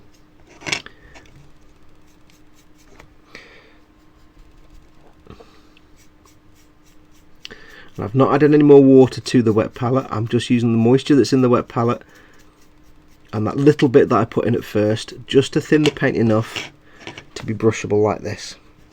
So work thin, get paint on the brush, work at a flat, shallow angle like that. Don't work like this, work at a shallow angle, so you're spreading the paint out as thin as possible, and get the paint on there. And then when it's on there, just go over it very gently with the brush, just to tease out any brush marks. So get the paint on and then go over it again lightly, just so you're just upsetting the surface with the brush bristles, just to tease out any little brush marks that might be in there. So that's the first coat, and if you can tell, that first coat looks like ass. That looks terrible, terrible, terrible. So we're going to put that to one side, let that dry. Going to go on the next coat on here. Somebody's giving out food. James is cooking something. Breakfast, eggs and toast, 2 dozen eggs. Blimey, that's enough eggs for everybody. Yeah, bring them on. So I'm going to get a little bit more water on my palette, a real tiny amount, and even that was too much on my palette. So I want to soak up some of that excess from my palette. Okay, so we've got some on the palette there, a little bit. Okay, right, so we're going to go in the second coat. Exactly the same as before. Try and stay in one direction. But if you went that way at that time, then this time go a different way. You don't have to, but it just helps cover things up. The first coat was just to get some paint down. The second coat is now hopefully building up the colour, because it'll have the first coat underneath to help keep it opaque. And again, even when this is on, you'll probably still have some streaky, but that's fine. If this colour is your final colour that you actually want the surface to be, then you can just do a third coat. But however, this base colour here is really, I'm just really getting this down to be a solid colour base for the colour that goes on top, which will be a layer paint. So I'm not too fussed if this second coat is a bit streaky, because the layer paint will go over the top. So we're just going to get in there. While it's still wet, I can vary the direction, as long as the paint's still wet and I can tease brush marks out. But try and avoid it if you can. Okay, so hair dry that.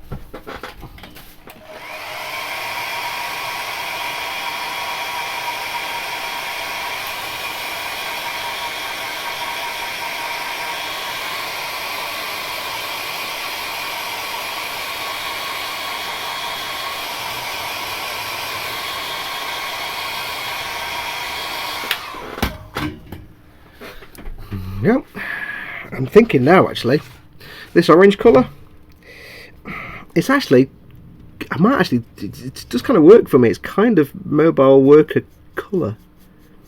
Not bright orange, but not dull orange. So you see how this coat's going on now, and it's a bit, because of the paint that's underneath, it's a bit bolder, a bit thicker.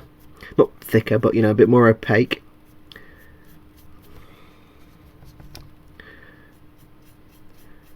And it's just coming on nicely. Now, if you were doing something that you wanted to be nice and clean and shiny, for example, then sometimes brush painting is not the best way to go, because if you're doing, say, you know, if you're doing like a sports car kind of finish on, if you want like a proper sports car kind of finish, that's when you may want to use an airbrush, just to get the smoothest possible finish you can, and get any really subtle blends with the airbrush. But if you know you're going to do any kind of weathering, or you just want it to be tabletop standard, so it's just nice colours, you're not too fussed, then brush painting is the way to go. You don't have to. You can airbrush all this, but I just want to. I want to do this. I'm kind of building the army for me, and the difficulty with projects I do for me is that they don't make me money.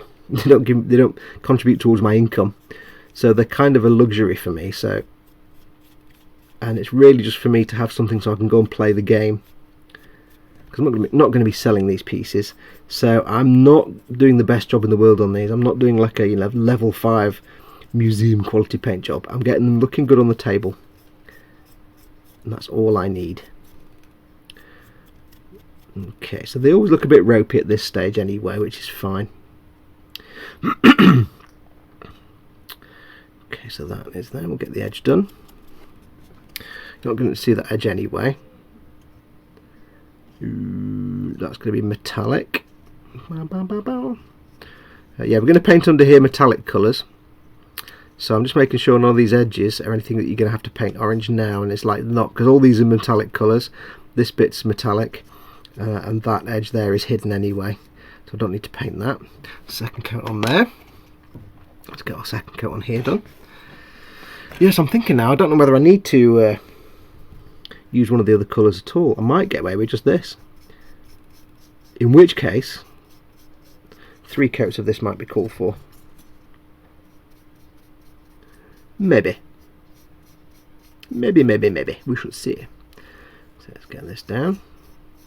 But yes, because I know I'm going to be doing weathering, because the Zaku Knight that I did and this are going to be, you know, weathered, chipped, scuffed, scraped, battered. These are based on mobile workers, which were just like, you know, utility vehicles. They're like JCBs. So they're going to be scruffy and dirty and scraped. The Zaku's a cheap mass production mobile suit, nobody cares, so that's going to be scraped. The Goof and Char's Zaku, they'll be looked after a bit more. So I'm going to hairdry those. One sec.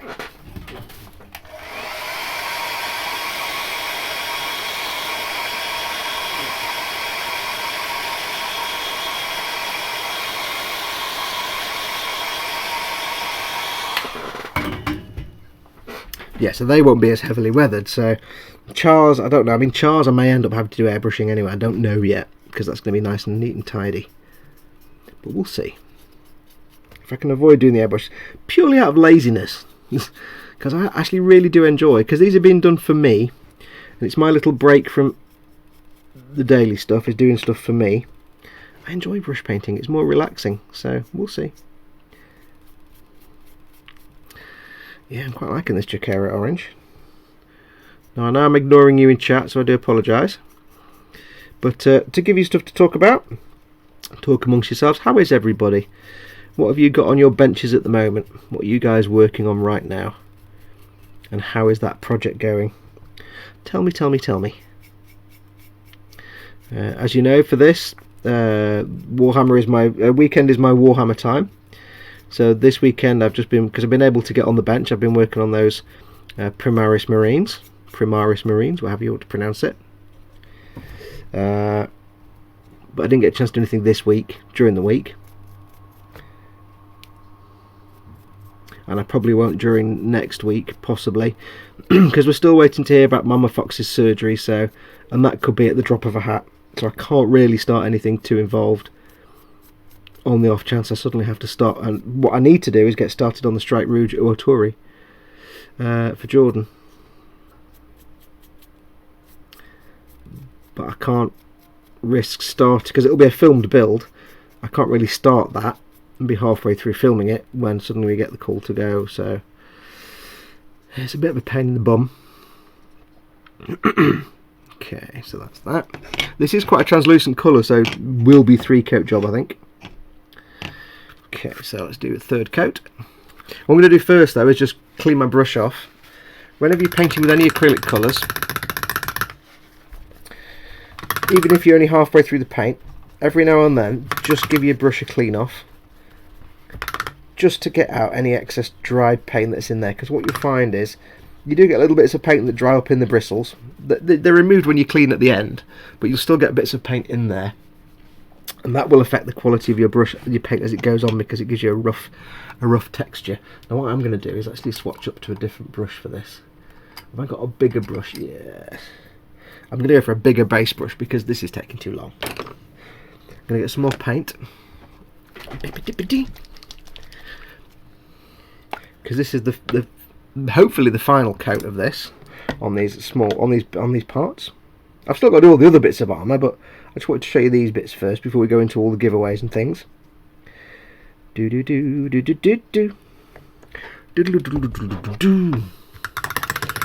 Okay, so bigger brush, slightly bigger brush, tiny amount of water. I always like to get a tiny touch of water just to start off, just to mix the paint around a bit, which you can't really see. And yeah, that's not actually the right colour. I'll see if I can adjust the colour so it looks like the actual colour. Hang on, because this is interesting. You don't get the right colour here at all. No, it's not that. It is. Wow, that is completely the wrong colour you're seeing there. But that's completely the wrong colour in reality. How do you do this? Contrast. Wow! Don't know what that's doing. Because I can see what the colour actually is. And it's really weird to see that it's all really funky and wrong. How's that doing with my hand? You're going weird now, aren't you? Because you've got all the funky colours. It's more of a salmon pink colour, which is really strange because it's totally not salmon pink. Colour intensity. Ah, well, I can't get quite exactly the right colour, so keep in mind that the orange you're seeing on screen is not quite the same orange colour I'm seeing, but it's close. It's close. Let's try this big base brush. Big base brush! Because for this final coat, a big brush is often sometimes the way to go, just because there's so many big bristles. When you get it on there, get the paint on and then do a very gentle, this is what I call a fussing pass. You do a proper pushing down the brush onto the surface pass to get the paint on, and then a fuss pass, or a fussing pass as I call it, which is just where you're very lightly, like I said a minute ago, you're very lightly running the bristles over the paint you've just laid down. So this is a regular, squishing the paint on the model. And then I do a fuss pass, which is very lightly. I'm just running the bristles over in one direction, and that's just smushing the paint that I've just put down on there and blending it all into one consistent coat. So hopefully there won't be any streaks or brush marks in that finish. Let me just hair dry those.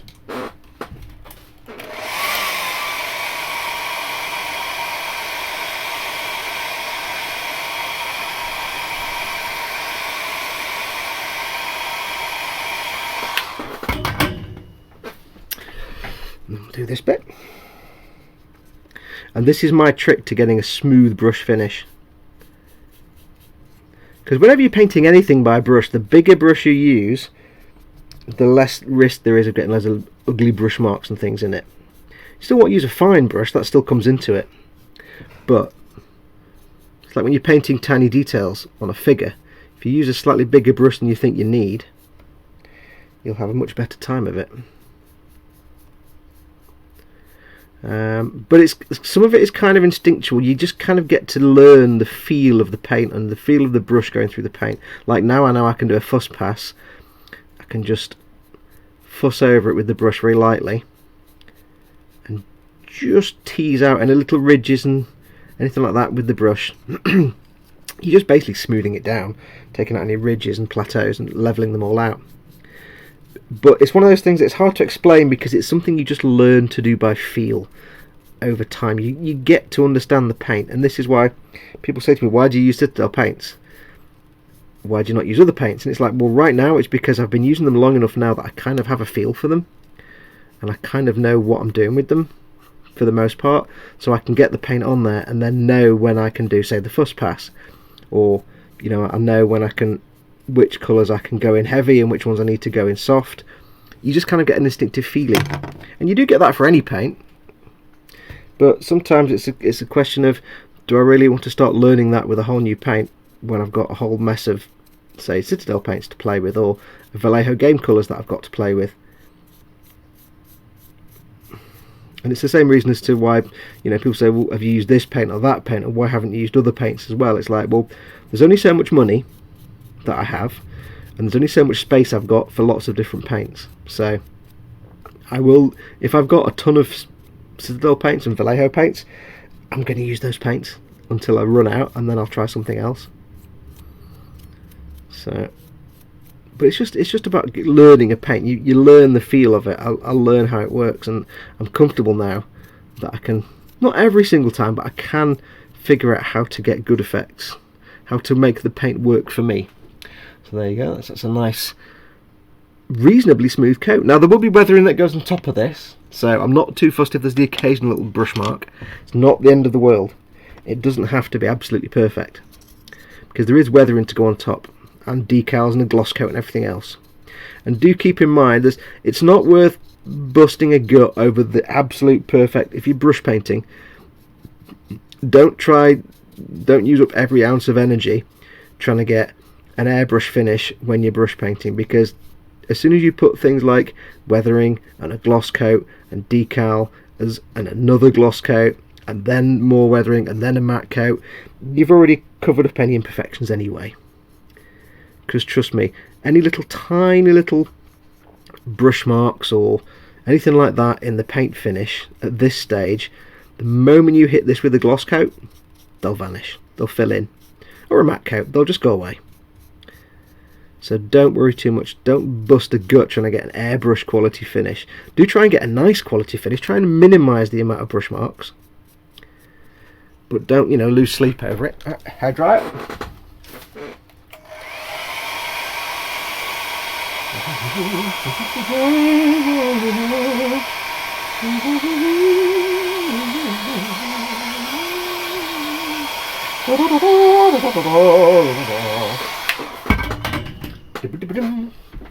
Yeah, so don't lose sleep over getting the absolute perfect finish, because you won't brush painting. It'll never be as nice a finish as airbrushing, but it can be close.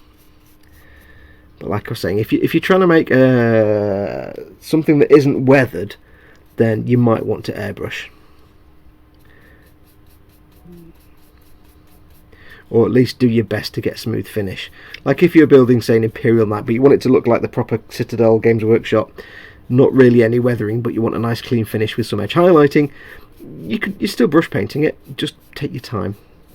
But if you're weathering it, you can afford to have a few patchy bits and things like that. So we'll get this coat on, and if you're just new to brush painting and you're not getting the results you want, you're like, oh, I can't get it to look smooth, or I can't get this to work, don't worry.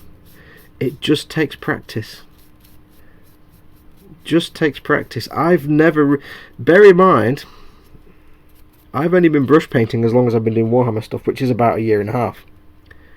Because up until I started using Citadel paints, I was kind of using Tamiya paints, and they are terrible to brush paint with, so I never brush painted because it was a horrendous nightmare.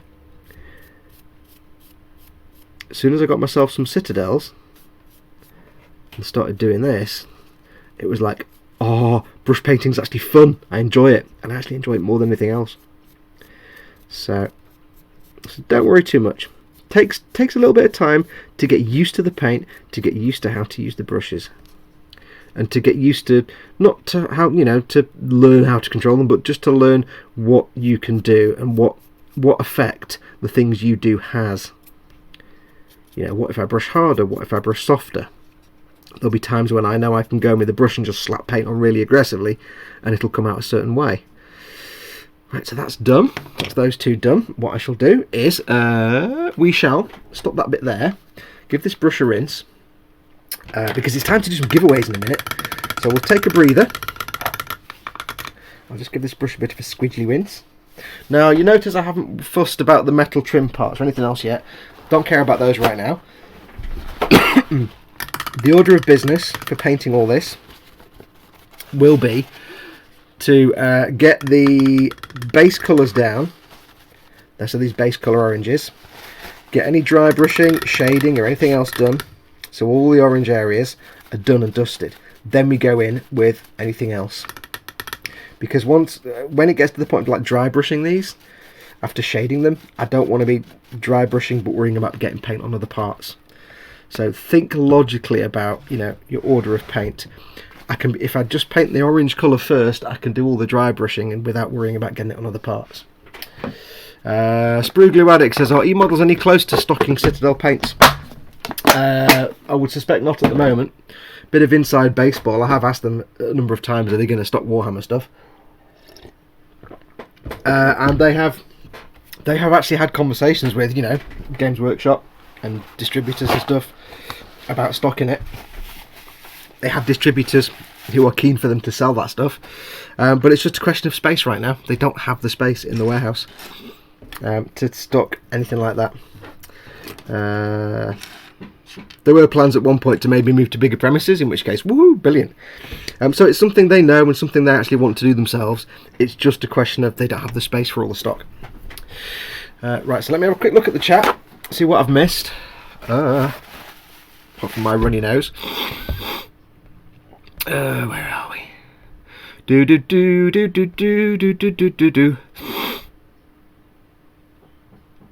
Wow, there's a lot of chat gone on there. I may have to just skip through it. There's people talking about chickens and eggs. If I missed something you've said, I do apologise. Scale Model Vamp says, yo Fox, welcome dude. Remember, if you've got a question for me, put it in big capital letters. Lynn Dipple says, Fox, what colour is that? If you mean the orange colour, it's Jokero, Jokaero, because it's kind of obscured. Jokero orange. It's a base colour. Now, I don't know whether, when I've done that, to go over with something brighter like Fire Dragon Bright, or something more bold like Troll Slayer Orange. I don't know. I kind of like this as a utility colour, but we'll see what it comes out like when I've got a wash and stuff on it. Let's have a look. The War General, that's me back. Had to switch to phone while I'm cooking dinner, says the War General. Welcome, welcome. Fox, how do you prefer your eggs? Hard boiled, in a cup, chopped up with mayonnaise and salt. Trust me, it sounds terrible. It's really nice. And toasty dips. I asked you all what you're doing. Let's have a look. Sprue Glue Addict's building the Airfix 124th Mosquito. It's been tough going. If it's an old tooling, yeah, that'd be a nightmare of a kit. Scott Sutherland says, nothing at the moment, we are decorating. Scott Sutherland, how's your new little creature? The Orc Boys is painting a Daughters of Cain Army and Death Guard. Cool, lots of black there.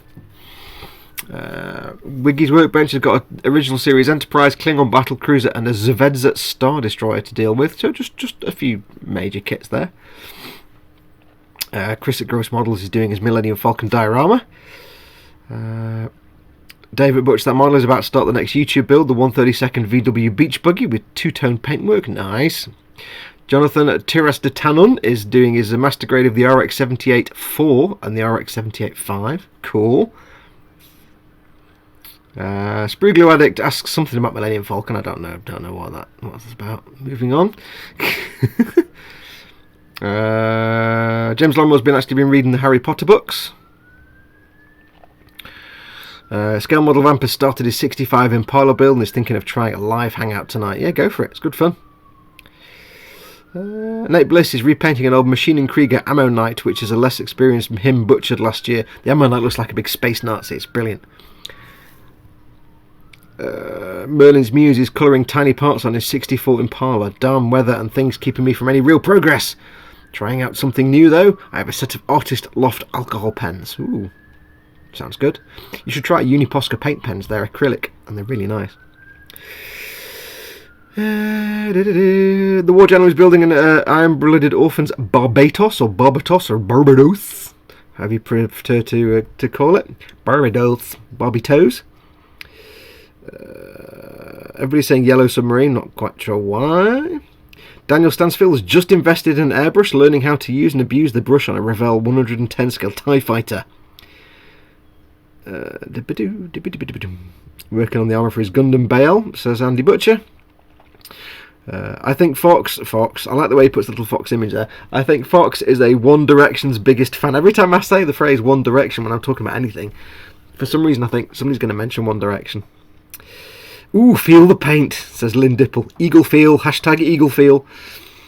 It's too hot to wear a coat. Butcher that model. Andy says, David Butcher that model says he's done a couple of Gundam Bales. He's just not liking the feet on them. I don't like anything like. I don't like any of the feet from anything in Iron-Blooded Orphans. They've all got the little silly little feet that are like that shape, rather than nice long feet. They're all little sort of triangles. Nonsense. Don't give me pointy little triangle feet. Don't give me feet with the big spike sticking up on the end because they look stupid. Give me proper Gundam feet. Like Strike Gundam, it just has the best feet. Give me nice Cuban-heeled Gundam feet. That's what you want. What are we doing? What are we having? I think up to. I was pretty decent, unfortunately. One doesn't down. I've lost track with the chat. I won't go on too long because everybody's talking about food, eggs. Eggs are great, but if you don't make bacon with them as well, then you're just doing it wrong. Right, so while you're all talking about food, I will move on to the next step of tonight's programme, as it's almost coming up to 2 hours soon.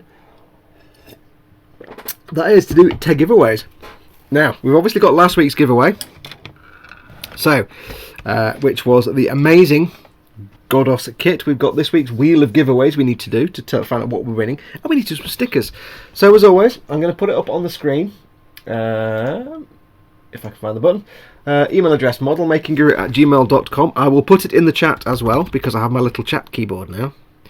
Modelmakingguru. I love this little keyboard, it's great. At gmail.com. There we go. Yes, if you want to send me a question and answer to use during the sticker giveaway section, then just send me a mail to modelmakingguru@gmail. I spelt that wrong. There's an N in there. Right, ignore that comment. That's not bad keyboard, it's just bad typing. Now I've spelt it wrong again, hang on. modelmakingguru@gmail.com. There we go. Yes, I got this little keyboard for using on my iPad, so there you go. So if you want to send me a question and answer to use, I will send you a question if I use that question and answer. I think we got one. Did we get one earlier on? Did somebody send me one? Let me have a look. If you want to send me a question in general, you can send it to there. Updating account settings. Don't do that when I've got to access my email.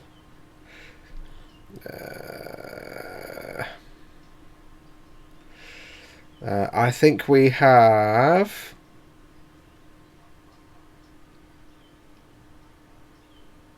Okay, we do have one question and answer from Dave at Butcher That Model, who doesn't want more stickers. However, I have a bit of an appeal just before we do that. You know, like I got myself a while ago the little skirmish case for my Warhammer dude, so I can put them in. And I put everybody's stickers, like I had stickers from Scaly Models, I had some ammo stickers, some E-model stickers, my stickers, Gross Models, Team Inept.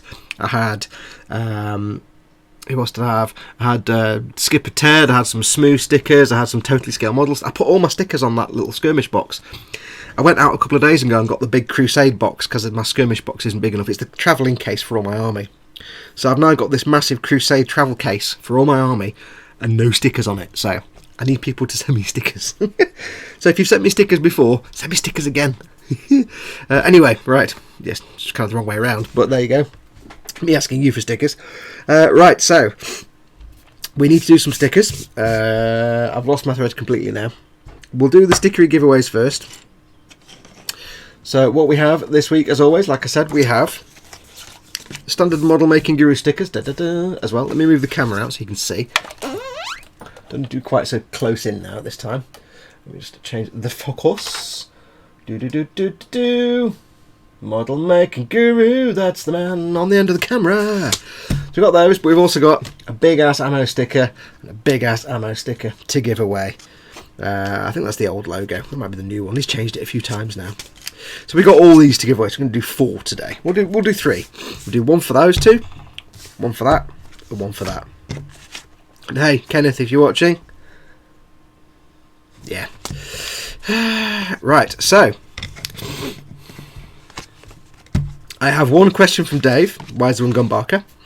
Gerwin Moores hasn't sent me a question yet. Gerwin always sends me a question. So I have one. So we have a question from Dave. So before we do anything, Lynn Dipples Sprue says something about stickers. Lynn says, yeah, just send Fox a question and answer. You get, yeah, Sprue, if you send me a question and an answer to use in the giveaway section, I'll send you a sticker. It's an easy way to win. Everybody wins that one. Yes, as we always do, I will ask you a question, and the first person to answer correctly is the winner. As we always say, and I'm just doing it now, as I always say, before we do anything, I need you to refresh your browser, because there'll be a lag by now between the chat and the video. So, everybody hit refresh on their browser right now. Do it now, do it now, do it now. I'll just have a swig of coffee while you're doing that. And do a quick reminder, as always, don't forget, we are doing a Stream Boss battle, where my health up here is down to, where is it? Where's the camera? Where's the camera? He's up here, 25,271, or rather 25,257 is my current health. You can get my health down by doing tips to the tip jar, which is streamlabs.com/modelmakingguru, or you can do super chats in chat, which is the little dollar sign at the bottom of chat. The more you put through as a super chat or a tip, the more health you take off, and whoever gets me to 0 will win a Warhammer kit or model kit of their choice, and currently the budget is at about 200 quid. And the more tips and things you put through, the more the budget goes up for the prize I buy you. So keep those tips and super chats coming through, because the more you do, the quicker I get down to 0, and you can win. You could win anything. You could win. I don't know. You might want the new Titans Adeptus Titanicus thing. That's 170 something. You could win that. I could buy that for you. So think about it. Probably going to take a little while, yeah, because we're only down to 25,000 health. But you know, hey. Right. I need to do this now. I'm a bit of 6s and 7s today. I do apologise. So you've already refreshed your screens. Frankie Ghost Hobblewood is in. Hey Frankie, you've just turned up in time for sticker giveaways. We've got some extras today as well. Big ones. So, I do apologise for the tickly cough. Right, so, let's do the first question.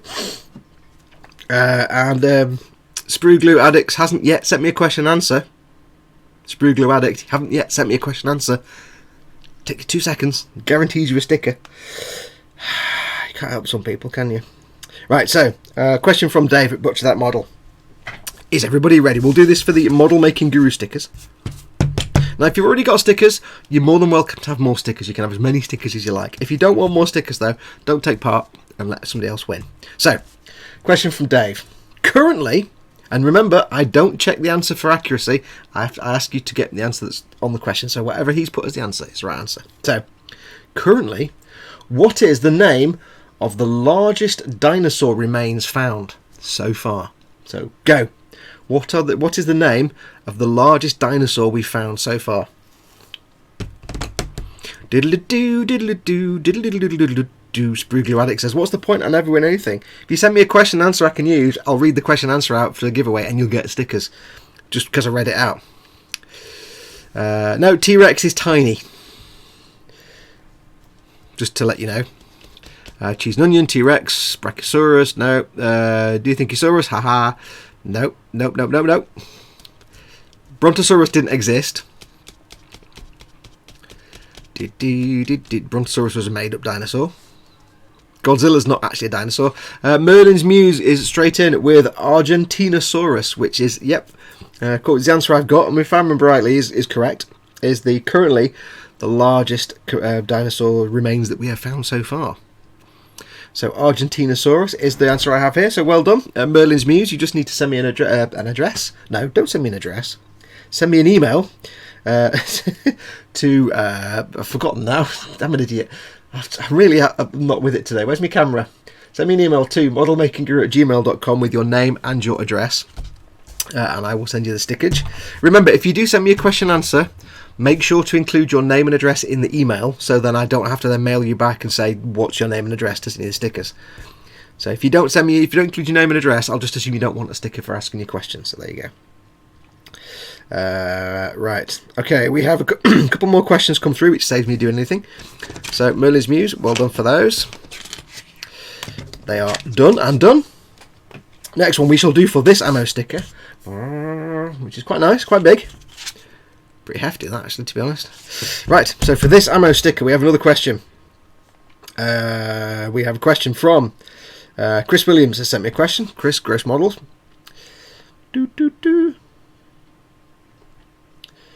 Again, I don't check these answers for correctness, so I just go for the first person that gives me the answer that I've been given. So, from Chris, he says, What year, you ready? What year did the original Warhammer, The Game of Fantasy Battles, begin? Go. What year did the original Warhammer, The Game of Fantasy Battles, begin? 1066. Who said that? Dad. JS Idaho is there with 1983. Ka-ching, there you go. JS Idaho, well done. 1983 is the answer I have here from Chris Williams. Williams? Wow. Hang on, more coffee. Oh. My brain just hiccuped then. Right, so yeah, no, well done JS Idaho. Send me an email, modelmakingguru@gmail.com. You've won yourself that particular ammo sticker. That one there. Yes. Got to find an envelope to put that in now. Yes. Last one. The big one, which is huge. I don't know what you're going to stick that on. Right, let's see if we can win this one. So we've got one more question. And of course we do have a question from Gerwin Moores, who, as always, has sent me a question. Thank you very much. There's always a question from Gerwin. There we go. And you've included your name and address, so I'll be sending you stickers. Yes, you've got millions of these now. Right, so question from Gerwin Moore. So you ready? This is for the big fat sticker. Butcher That Model says, nobody answer the next question but sprue glue. Do it. You've got to get him win something. But then it is a big fat sticker. So can you resist the temptation? I think it would be hilarious if everybody just didn't answer apart from sprue glue and he just put potatoes or something. Maybe some Googling required for this one. Okay, so when you're ready, the question is... question. When was Vallejo Paints first registered as a company? Go. When was Vallejo Paints, or Vallejo if you prefer, first registered as a company? I'm looking for a year. So, first year that Vallejo Paints, the potato says Sprue Glue Addict, registered as a company. Last week says Spid.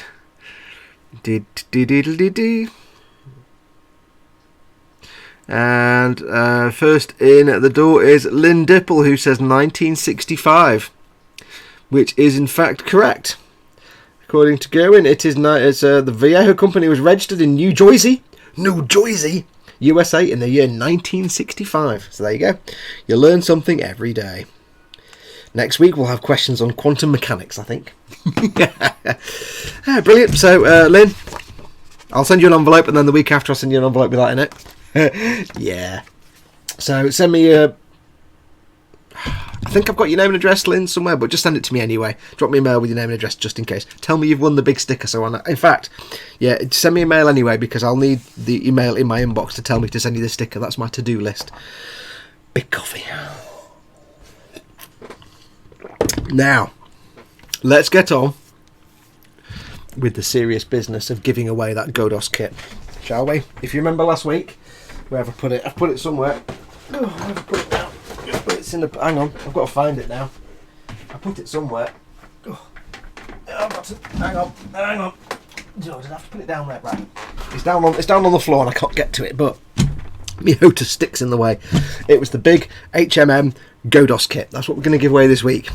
So we just need to make sure, we need to pull a winner to find out who won. So, you know what we're going to do? We're going to go to the screen sharing of screens. So I need to press some buttons, first of all. We need to go there, I need to do that, and we need to do... Look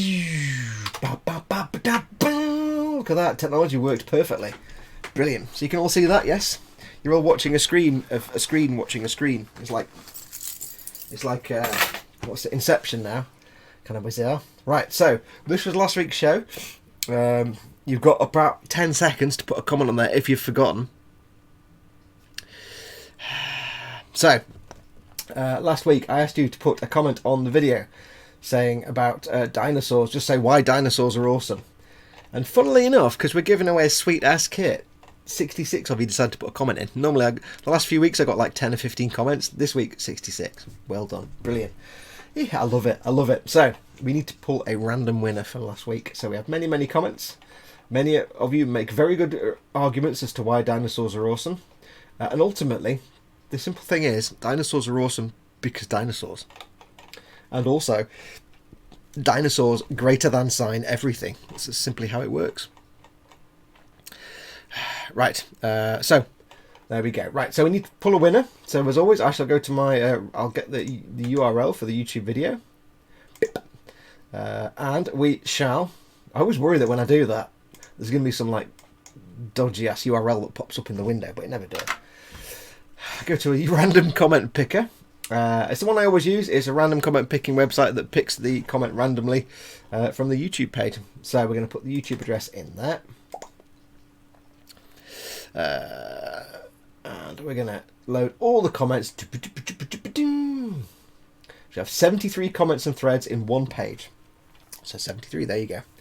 I think a few of you commented 2 or 3 times, but that's fine. So, is everybody ready? Shall we pick the winner of the Godos kit? Are you ready? 3, 2, 1.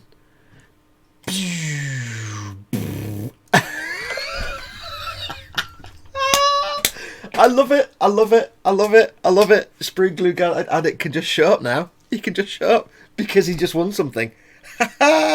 I love that. Oh man, that is awesome. That is awesome. That is the funniest thing ever. That purely is random. That is just the best thing. It's better than it picking me. So, funnily enough, Sprue Glue Addict, I said you'd win something. You've just won yourself the Godos Zoids kit. That is fantastic. On the week, and again, on the week that we had more comments than ever before, it picked you as the winner. Oh, that is just the dogs, that is. So, Sprue Glue Addict, first of all, shut up. Second of all, send me an email, modelmakingguru@thegmail.com. It's there. With your name and your address, and tell me, just make sure you put down that you won the Godos kit. Again, because it's my shopping list. It's my to-do list of what to send to people. So if you don't send me an email, I don't know how to send it to you. So, yes, very well done. Very, very, very well done. You've won yourself that. I shall get that posted out to you. As with all things, I've not posted out last week's stickers and prizes yet because I tend to pile them up till about a week before the end of the month, just because I go to the post office like once or twice a month. So they'll be going out shortly. But yeah, send me an email with your name and address and what you've won, the Godos kit, and we'll get that off to you. But that is the funniest thing ever. Has he gone all quiet now? Has he stopped talking now? Has he not said anything? I demand a retrial, he says. I want donated to Models for Heroes. Well, you can do. I will send it to you regardless, just so there's no question it's been sent. And if you want to donate it on from that, you absolutely can. But just for continuity and clarity, I'll still send it out to you anyway. So just pop me with your name and address. That way I can send it to you and then you can donate it wherever you want. Nobody can question it then. That's made my day, that is so funny, that. You watch, he'll win next week now, no? Right, so we now need to find out what we're giving away this week. So, this room is... Oh, I have to say, by the way, just for the time being, I know many of you have sent me most of the stuff we've got in the giveaways is stuff that you guys have sent me. It's absolutely brilliant that you've done that. I can't thank any of you guys anywhere near enough for the stuff you've sent me. For the moment, though, I need to ask you to hold off. If you're planning to send me something, just hold off for the moment, because I'm actually running out of space to put all this stuff. I'm seriously running out of space, so I need to get a few more of these out the door. And then if you had any plans to send me stuff to give away, we'll crack on again in the next few weeks. Just for the next few weeks, just hold off, because I'm actually running out of physical space to keep all these things. And it gets to the point where when I set up the stream, I have to spend 10 minutes getting everything out of all the little holes and hidey holes I've put it to have it ready to pick out the kit we're going to give away. So yeah, just hold off for the moment with sending me anything if you want to send me anything. So we need to find out what we're giving away, so let us go to, you know what time it is. It is time for me to make sure I've got the right thing selected. Hang on, killed it now. We need to go to... It didn't play. God damn it. There we go. God, this technology is terrible. Or rather, the user is terrible. Welcome to the Wheel of Giveaways this week. As you can see, all the stuff that was sent to me last week has now all been added to the wheel. We have many things. We have Harrow, we have Dad's Bag, we have the German still, we have Trees and Soap, we have Frank Tank, we have Puppy Gun, Sally, Big Bird, Canadia, Fezzer, Space Pasta, Elgaim. I couldn't think of a funny one for the Elgaim suit, so I just called it Elgaim. We have the Winninger SD, we have the Not a Gunpla, and we have the Pull Car, and I have to try and remember what the hell all these things are. So yeah, but I can't quite remember. What's this? I thought it only came in this week. But me and Zaster, I was there when Dad gave it to Fox and they would not let me read it. I've lost now. Oh, holding up for the Weathering book. Wasn't that given away last week? No, that was... I showed the Weathering book a few days ago because it was Dad that gave it to me. When I met Dave and Dad gave me the book to give away, so that's one of the prizes. So that's Dad's bag. It's in Dad's bag because it was that and some other bits. So we need to pick a prize for next week. So are we ready? Let's get ready to press the most annoying button in the world, or rather the button with the most annoying noise in the world. So, are we ready? 3, 2, 1. Activate annoying noise.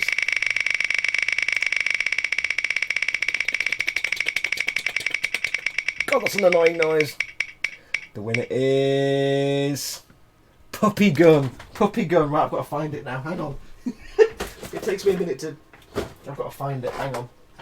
This is where the technology becomes less impressive, because there's manual things to do. It is. There we go. Right, so after last week's incredible giveaway, I'll just come back to... I'll just kill this bit off, so one moment. I really need to streamline this process a bit, don't I? Yeah. Yeah, I should have streamlined that. It didn't really work. Anyway, yes, so this week's giveaway is Puppy Gun, which none of you can remember what it is. It is this. It is the little... got to find the bit I can read it. The Raketenwerfer... The Racket... Start again. 8.8 centimeter Raketenwerfer 34 Pupschen with crew. It's called the Pupschen, so I call it a Puppy Gun. It's a little tiny... Get the instructions out and show you. We've seen it before. It's a lovely little kit. It's quite adorable, actually. It's just a simple small cannon small gun with a crew of 1, 2, 3, 4, 5, 6, 3 people in 1/35 scale. It's a dragon and it's dead simple, but it's a great little kit if you're doing a diorama of some sort of armour and you want to add to that some extra details to kind of pad it out and add extra things.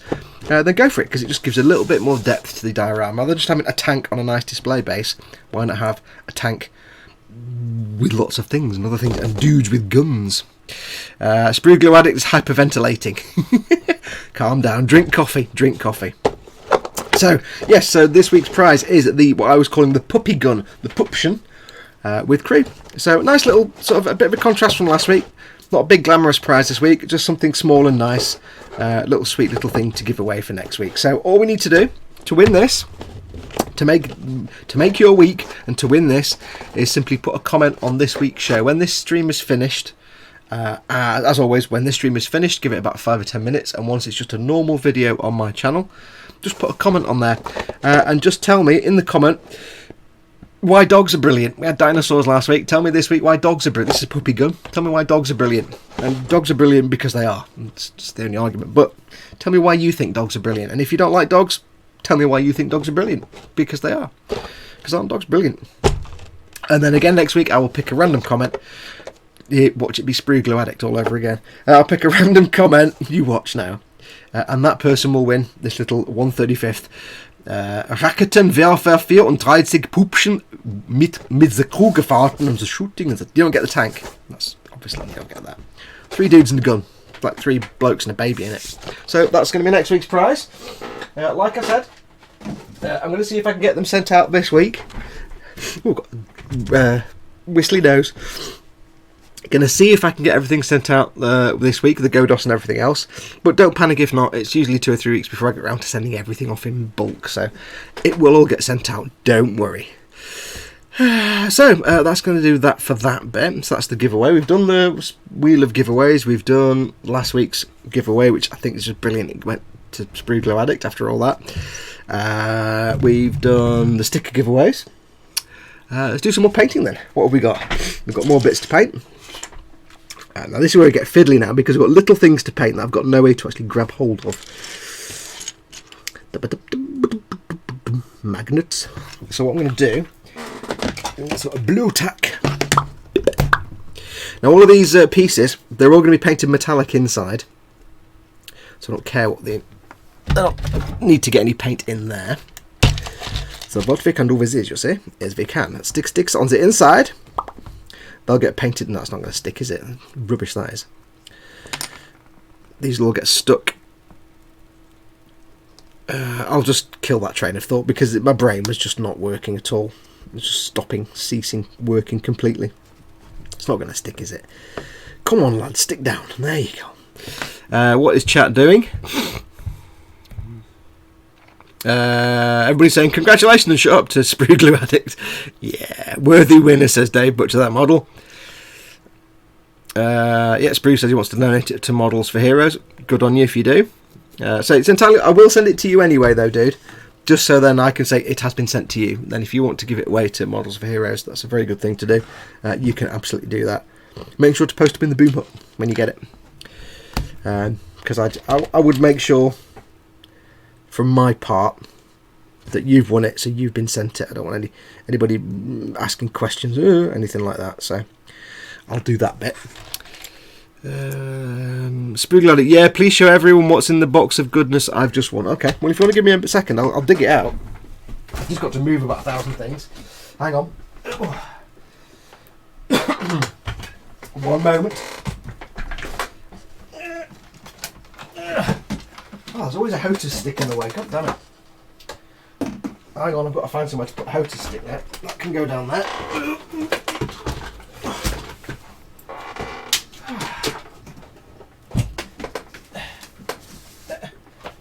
Oh, I forgot to say as well, I will add it to one of the prizes when I give away the dad bag prize. I will include that rack of tank parts, the Warhammer tank parts, and I will also include this, which I found, which is an original from 2001. It's from launch. It's a making of, if I remember rightly, it's like a little, it's probably really, I've not watched it in 20 years, but it came out, it was given out around about the time of Halo's launch on the original Xbox.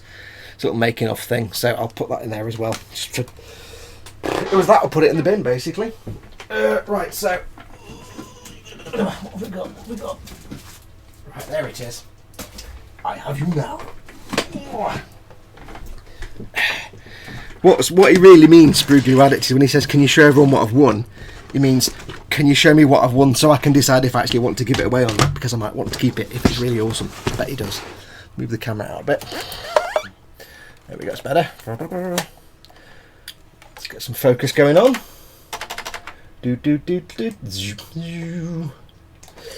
So yeah, you've got that, the Godos, which is that, and you have just many sprues and all the instructions. It's basically like a master grade, but a Zoid, not an actual Gumpler, obviously. But to me, it just seems like it just feels like a master grade Gumpler, really. Just in a different genre. Lots of stuff. I haven't looked at the instructions yet. Yeah, think of it like a master grade kit. Mint. Look at that. Quite enjoying that. It looks. I like that. That's quite mint. So there, that is yours, dude. To do with as you wish. So if you want to donate it to Models for Heroes or what have you, it's a very noble gesture. You're more than welcome. But I will still send it to you first and foremost, because then it's for you to send wherever you wish, rather than for me to send. So I shall put back over there. Right, where was I up to?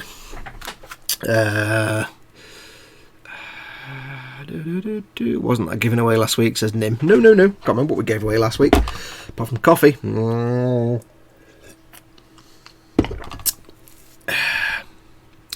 Sprue glad it's gone all dizzy, you better sit down. Totally needs a Pearl and Dean theme, says Nameless. It does, but that's copyright and I can't use it. So there you go. I need to put the camera back now, don't I? I would love to use the Pearl and Dean theme, being British and around from that time. But I totally can't because it's totally copyright. I would totally get banned off the internet and everything. Right, so we're just mounting some of these parts. Ooh, mount your parts. Now, I'm not doing this for any other reason than it just makes it easier for me to hold them. I'm not having to hold them at fingertips or anything. I can just hold them by the stick. And then they'll all just fall off the stick anyway, and it'll just be embarrassing, but... As modelers, we do spend our lives. Sprue Gloedic says, right, a bag over my head, here goes. I think it's hyperventilating. Don't do that. He's not that stupid, as he said, Andy McLeish.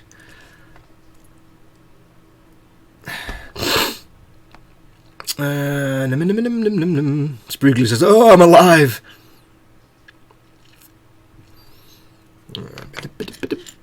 Everybody's talking about dogs. These new work rules suck. I miss all the fun, says Andy McLeish. Sprugly Addict says, what's my email address again? I shall put it on screen for you. There you go. modelmakingguru@gmail.com.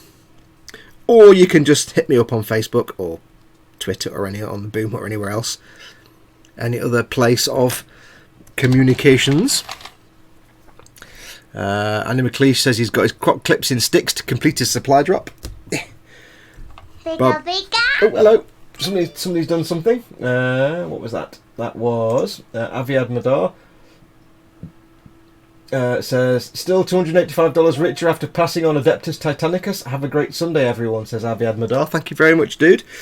If you passed on a Titanicus, Adeptus Titanicus, like I was saying before, we've pretty much got enough in the kitty now to buy one.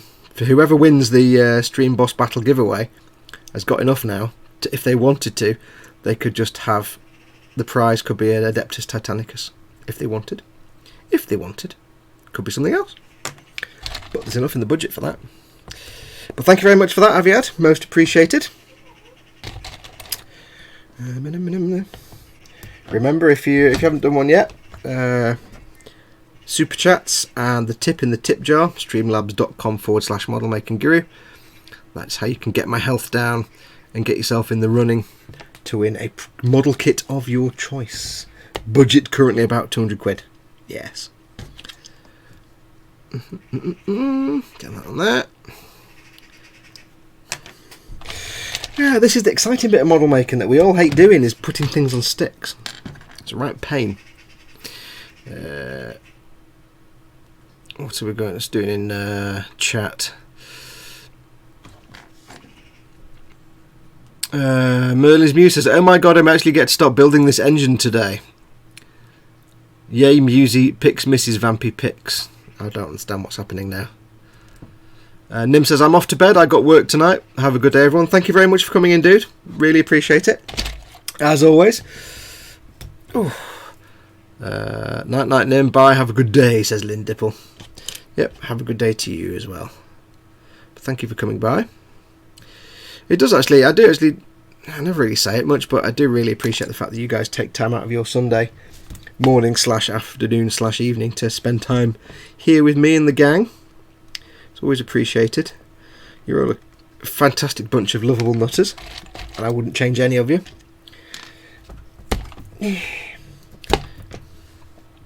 Yes, you get to come online and watch me stick things onto other things with blue tack. In fact, if I was doing it on camera, that would be even better, wouldn't it? I was totally doing that off camera. Let me unzoom a bit. I'm sitting there doing it off camera like a complete spoon. Zoom. I bet that was really annoying, wasn't it? I'm sitting doing it down here and you can't even see. Fox, you spoon. I forgot when my magic camera focus point was. Merlin's Muse says, I wake up early for you, Foxy. Knew a girl like that one. No, I didn't ever know a girl like that once. No matter how much I tried, it never quite happened. Great excuse to sit at the modelling bench, Fox. I suppose that is the thing. A lot of you guys I know do tend to have this like on in the background.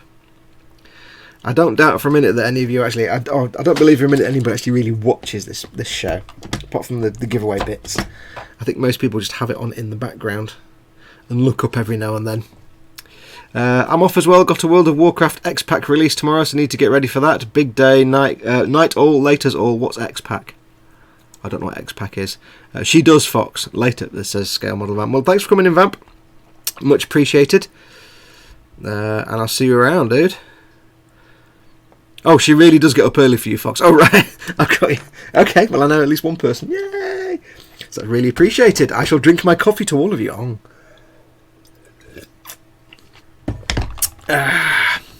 Oh, expansion pack. I still don't know what that is. Oh, World of Warcraft. I'm thinking of Warhammer. Sorry, I'll just shut up now. I'm not even paying attention to myself. Never mind anybody else. I'm an idiot. Right, World of Warcraft expansion. I've just put that away and I need that. You idiot. Yeah, World of Warcraft expansion pack, and I'm thinking, that's not war. What's that? What? You don't have Warhammer expansion packs. I'm an idiot. Can we just clarify? I did actually win something, says Spree Glue Addict. No, Bobby stepped out of the shower and it was all a dream. Yes, you did.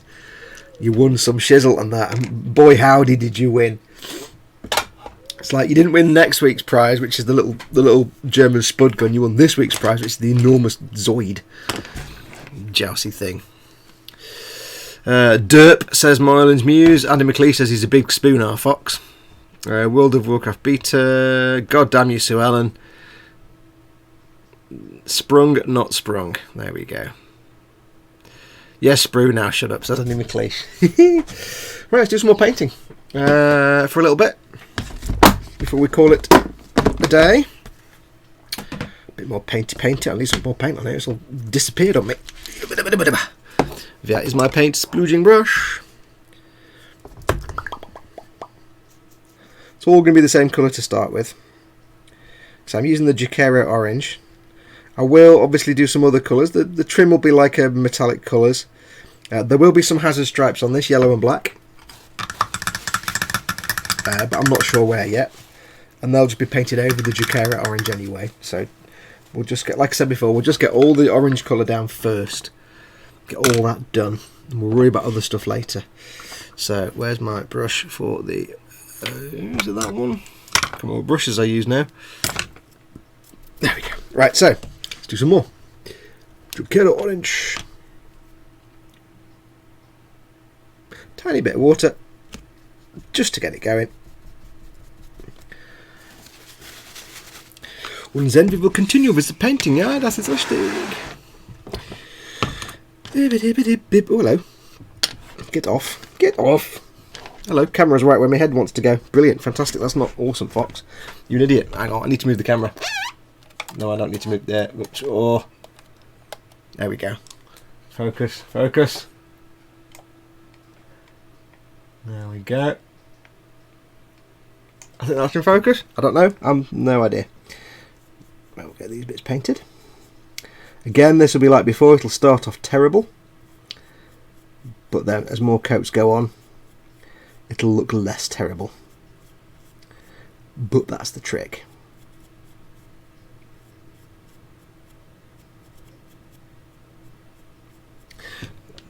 that one.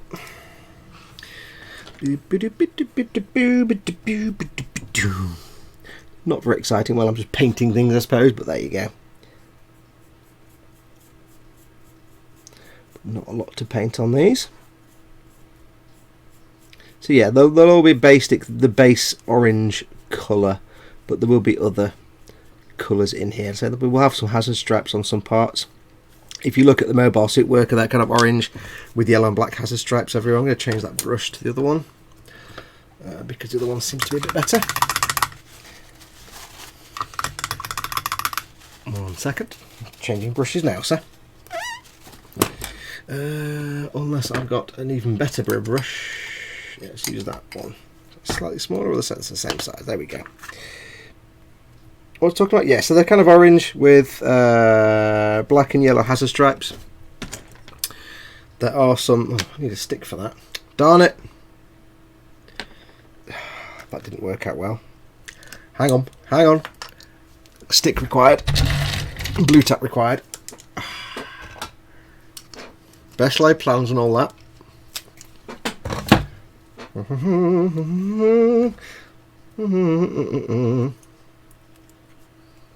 Yes, they're basically orange with yellow and black hazard stripes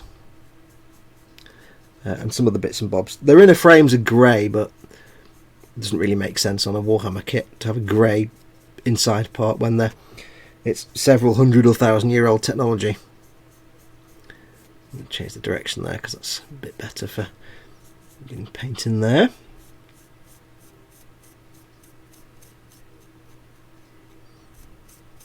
So again, these will look terrible for the first couple of coats, but that's not a problem.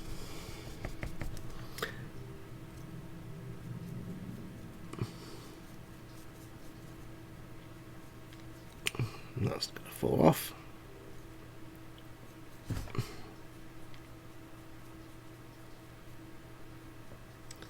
So I'll probably get this first little coat down and then we'll call it a show then, I think. At least I'm doing something on camera. Dee. But it's difficult to talk and do this at the same time. These are obviously really also difficult to clamp down and keep in one place. Ah, it wants to come off. Stop wanting to come off. I've got a better idea actually. I've got a much better idea. I could just clamp it. Never mind.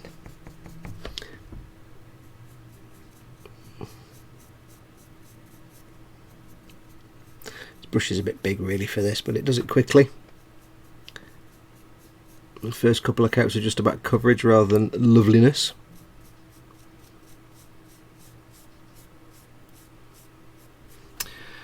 That's that one. I don't think it's something to talk about while I'm working and I can't think of anything, which is not very exciting for you guys, I know.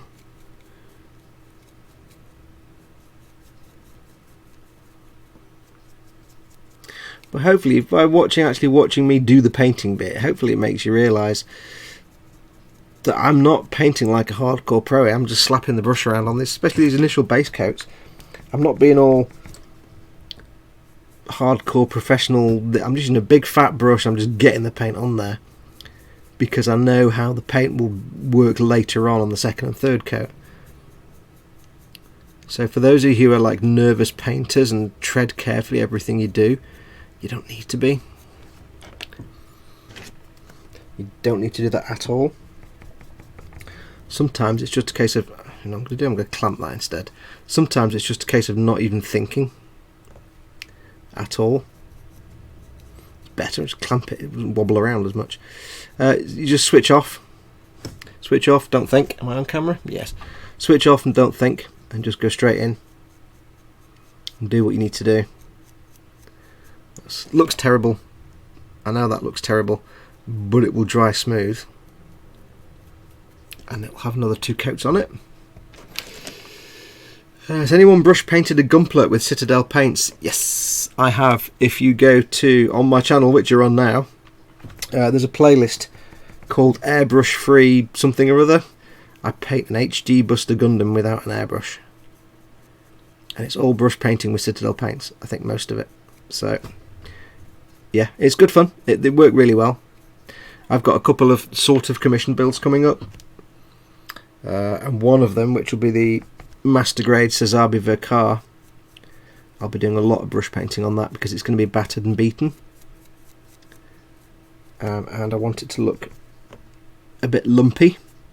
So my Master Grade Cesabi Verkar will be brush painted. Bit of rattle can, but I'm hoping to avoid using airbrush, because the thing is, I've said this before, since starting to do brush painting more, I've kind of found it's like when I was doing model making and then I found Gumplet and that reignited my model making passion. Doing brush painting has reignited my painting and weathering passion, because you know, I love the effects my airbrush can do, but sometimes I just can't be bothered with the getting it out, getting it set up, cleaning it up, doing all that. It's just, sometimes I just want to sit down and paint.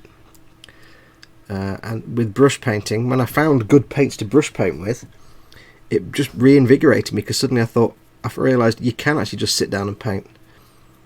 Brush painting is an option, and it just takes all the stress away. So lately I'm doing a lot of brush painting as opposed to airbrushing, because it's just fun. It's put the fun back in it. Whereas before, I'll be honest, I was starting to flag a little bit. So yeah, but yeah, check it out. It's the airbrush free Gundam. I can't remember exactly what I called it. Airbrush free something or other. It's on my channel. There's a playlist. If you're not familiar with my channel, everything is in playlists. I can't stand people that have YouTube channels and don't use playlists. So if you watch part 1 of a 5-part series, and then you have to go and physically try and find part 2 because it doesn't automatically queue it up, whereas in a playlist, they're all there for you. You don't have to do that. So if somebody has a multi-part series, here's a hint for you: if you're doing a YouTube channel and you've got a multi-part series, do a playlist. Because if I go onto your channel and there's a multi-part series that I really want to watch, and you're going to force me to go and find every episode manually because you can't be bothered putting in a playlist, I'm not going to watch it. And I'm not going to come back to your channel. It's like saying, you know, it's like, imagine your favourite TV show was on, say Monday night, 9 PM, you watch episode 1 of whatever, and you're like, brilliant, I'm going to watch the next one of that, and the network says, episode 2 of this show will be next week at some point, on a time. Bye. Yeah, you're not gonna watch, are you? You can be like, fine, I'll just wait till it goes online then, and just whatever. It's not how it works. Put things in playlists. Because it's also frustrating, because I get people that like watch part 5 of they watch one of my videos, like say one of my videos of a series. They're like, oh, how'd you do this? How'd you do this then? Will you show how you did this bit? And it's like, yeah, that's in the next episode. Go and look up the playlist. It's a playlist. You can see all the episodes. So a lot of people don't even know playlists exist, and that's a shame. Because by default, YouTubers should use playlists. They should make playlists of their series so people can watch. What, like the perfect grade Zaku build that's missing the end, says Jerry. That build is still on hold. Various reasons it didn't get finished, and it's still in the box waiting to be weathered. So that's not completed yet. But yes, it's in the playlist.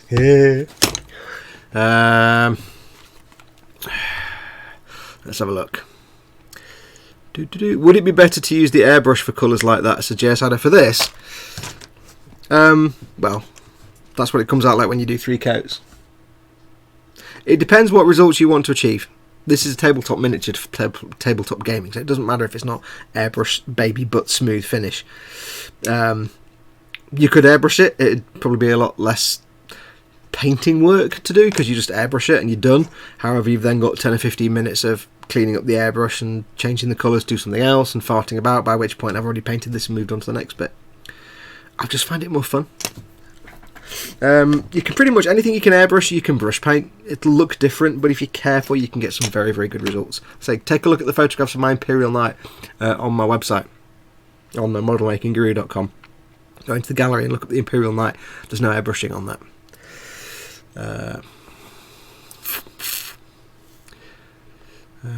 Fox, you fell in love with brush since that Zaku night, or just giving the airbrush a rest? No, I fell in love with brush painting since doing the first Warhammer thing, which was a Ta'au Piranha. And yes, I pronounced the apostrophe in Ta'au. If they're going to have an apostrophe in Ta'au, I'm going to pronounce it Ta'au, because there's an apostrophe in there. I hate... Here's one of my pet gripes in science fiction. The overuse of apostrophes in alien languages. It's like, look at any sci-fi series that has an alien language and they put apostrophes in all the words. It's like, why?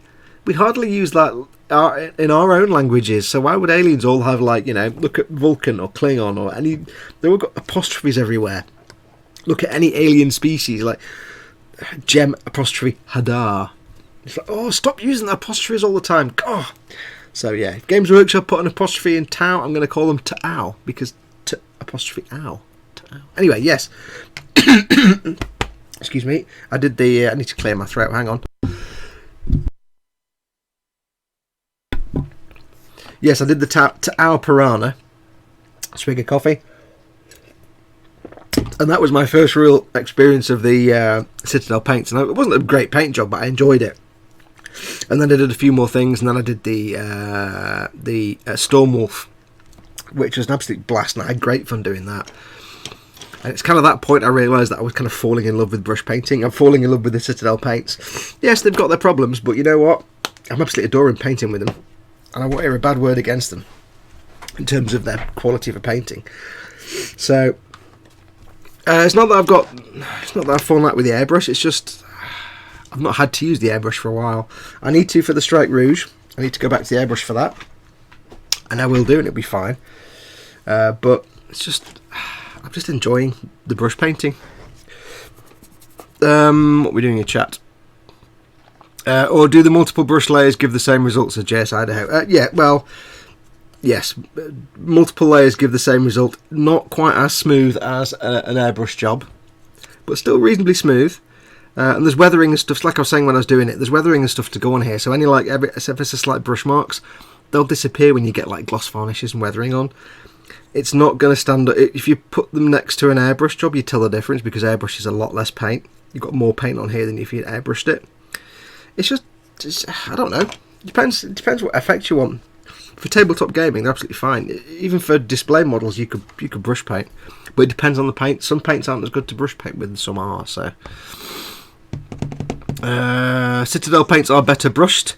They do actually airbrush. You can airbrush these. You have to thin them quite a bit, and they go on beautifully. They're just a bit delicate when they're airbrush. You easily remove them from corners and things.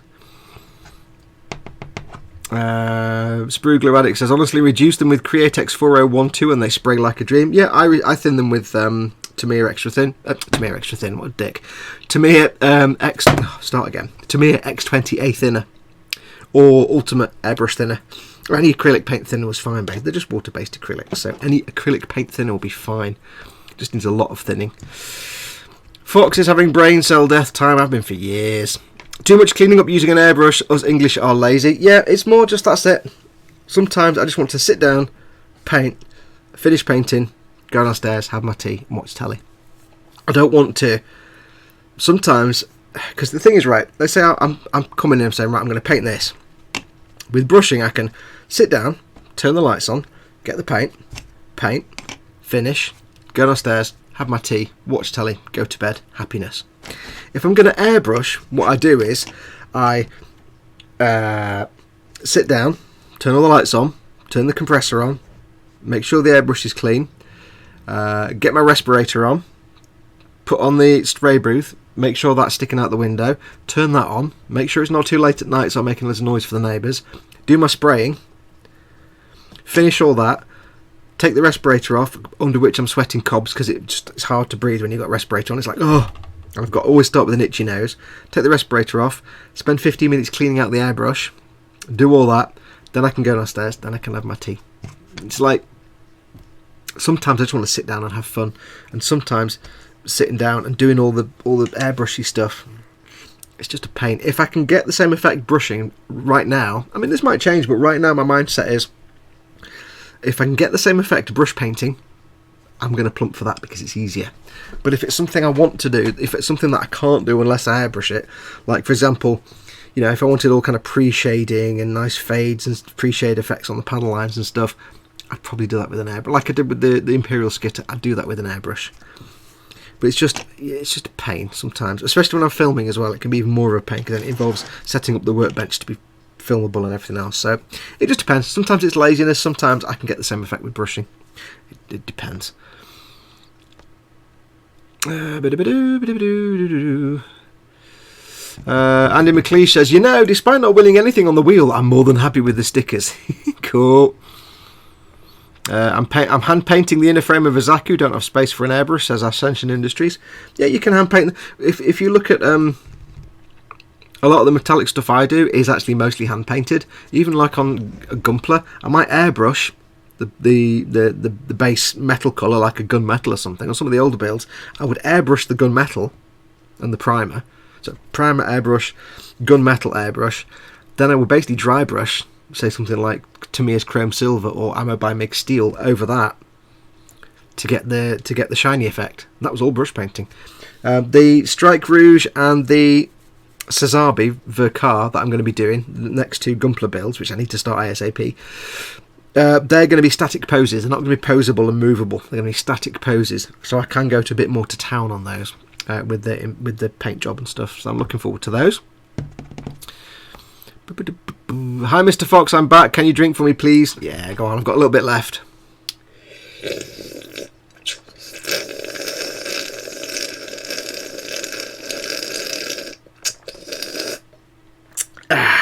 Not much left, though. I'm with you on the apostrophe thing. It's just lazy, says that. Yeah, using apostrophes in alien names. It just makes me nuts because it's like, oh, look, it's another alien species on a sci-fi show that has an apostrophe in their name or uses them. It's like, really? I mean, look at the Klingons. It's everywhere. Jem'Hadar, Vulcans with their names. It's just like, can we stop using apostrophes to make a language sound alien? Ugh, show me a normal human language that has that many apostrophes in use and it'd be like, oh. It's like overuse of Z or K in alien languages. It's just, no. Lynn Dipple says, hi Mama Fox, if you're watching. Nah, she doesn't watch this show. She should be playing on the Xbox downstairs probably. Andy McLeish says, my opinion is that an airbrush should be used for large surface areas or base coats or primer. Yeah, I mean that's what I tend to do. Primers I'll do by, if I can't rattle can it, I'll airbrush it. Or if it's a gloss primer, then I'll use, say the UMP gloss primer, I'll airbrush that because I can't rattle can that obviously. But especially for tabletop stuff like this, like tabletop gaming stuff, I'm doing it to play on the tabletop, so it doesn't matter if it's not the best paint finish in the world, because these are going to be handled, and they're going to be in the storage box and handled and played on the table. So I'm not going for a museum quality finish. I'm not going to be doing like 2 weeks of weathering on these. They're going to be painted up not to like my usual display standard, because there's no point. I could spend weeks and weeks painting these, but then you want to play them on the table. They're going to be viewed from like 5 or 6 feet away. I don't need to put that much effort in. If I'm doing one just for display, like my Storm Wolf, then yeah, that was purely for display. That's got like a couple of weeks of work in it. But these, it's going to be a quick paint job. Still look good. It's just a quick and dirty paint job to get them painted up, basically. Wait, that means all alien species originated from Doubt Road in Yorkshire. Happen these read, lad. Happen these read. Me, Patrick Stewart, and the new Doctor are all from Yorkshire. Just saying, says Zadster. I'm originally Zad's home of best-selling relish in world by X, says Spid Q8. Anybody who doesn't live in Yorkshire, doesn't know Yorkshire, won't know what we're talking about with the because they put with the t, there's apostrophe in there. You see, I'm going to the shop. If you're in Yorkshire, I'm going to shop. It's T apostrophe shop. So I'm going to shop to buy dinner with money that I got from bank robbery or something. I don't know. It's just a little thing. So yeah, aliens and Yorkshire get away with it because Yorkshire, you know what I mean? The Grand Overlord Fox Vergarten, says Andy McLeish. Spid down boy, hi Andy. Lol. Down to mobile shop. Yeah. No, going to shop to buy things with money that I got from bank robbery that I didn't know about. I didn't mean to say that in loud. Oh, never mind. Never mind now. Oh, I'm in bloody trouble now. Oh. Sprue Glue Addict says bloody Northerners. Shut up, you. You won a prize. Shut up. Yeah. Anyway. Right, so as usual, I've done bugger all. I've gone not bugger all. I've got them painted up with a base coat. I don't know yet whether to leave it that colour and do weathering and stuff on top, because I'm going to darken them with some shades and then go over them like I did with the night with some dry brushing. So I don't know yet. I might go for something brighter, because I've got 3 layer colours I can play with if I need to. This is just the base coat, but I might leave it as that base colour and see what it's like with it, because it looks quite nice. It looks kind of like a mobile worker. Merlin's Muse. Well, I wasn't going to the model shop today. No steel paint. Metallic paints. Depends what you're painting. Ammo by Mig Steel is very, very good to dry brush. The Vallejo metal colours are very, very nice to dry brush. The Citadel metallics are fantastic. Absolutely brilliant. Can't beat them. There's also lots of others. I'll just stop talking now, because I'll probably miss out most of them anyway. Let's have a look.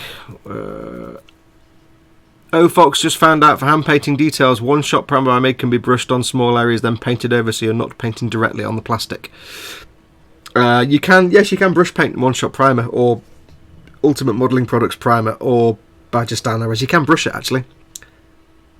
And I have done in places. I've brushed the primer on here and there. If I've say this is primer. Let's say I'd done some work and I'd scraped some of the primer off here, and I'd be like, well, I need to put some primer on there before I paint it. I can't be bothered spraying it again. I'll just... This is Citadel primer, sorry. I just brush on some one-shot very lightly. So, you can brush that stuff.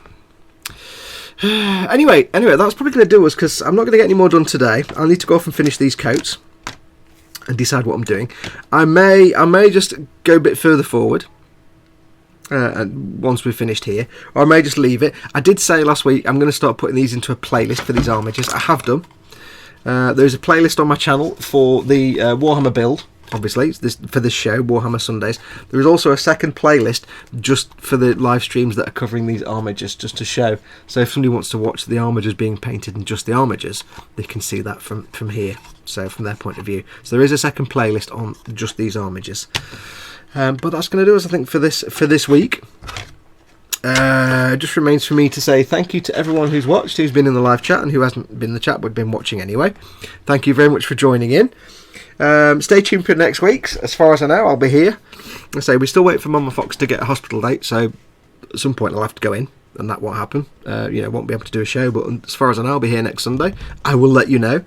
But do tune in next week anyway. Congratulations to Sprue Glue Addict, who won the prize. And don't forget, about 10 or 15 minutes, don't forget to put a comment on this week's video to win the puppy gun, and just tell me in the comments on this video why dogs are awesome. Oh, hello, there was a last minute little thing there. Lee Gallop, thank you very much, you're very kind. My health is now down to 22,257, so get in. I do remember, of course, any donations and tips and things, they don't count towards my health if you do it when the show's not on air. You have to do it when the show's on air. It doesn't count them otherwise. And although they're very kindly received, they don't take my health down. So make sure you're doing your tips and super chats and stuff when we're live on air. Yes, but thank you for watching. I will be on the E-Model show tomorrow night, 9 PM, BST as always, me and Chris. Skipper Ted is still off poorly sick at the minute. We'll make sure he doesn't come in, because he's still recovering, so there you go. What else? Can't think of anything else. So, Sprue Glue Addict says, goodbye, Fox. I will email you shortly. Yes, name and address, please. But that's going to do us. So until next time, thank you very much for watching. Take care of yourselves. I do this every time. I don't get the music queued up and ready. I'm an idiot. I sort of start saying all the goodbyes and realise, oh, hang on, I've got stuff to do yet. So anyway, take care of yourselves. Go make something awesome. Where's the camera? I might change this camera angle again next week, because it's a bit rubbish being up here, but then again, it means you can see what I'm doing. Go make something awesome. Wow. This whole show, I do apologise. I've spoken really top speed and just talk rubbish. It's because I'm kind of having fun with this and I'm getting carried away. I do apologise. Next week, I'll try and speak slowly and clearly and quietly. Yeah, we'll try. Anyway, take care of yourselves. Go make something awesome. Go be awesome. And until next time, adios amoebas.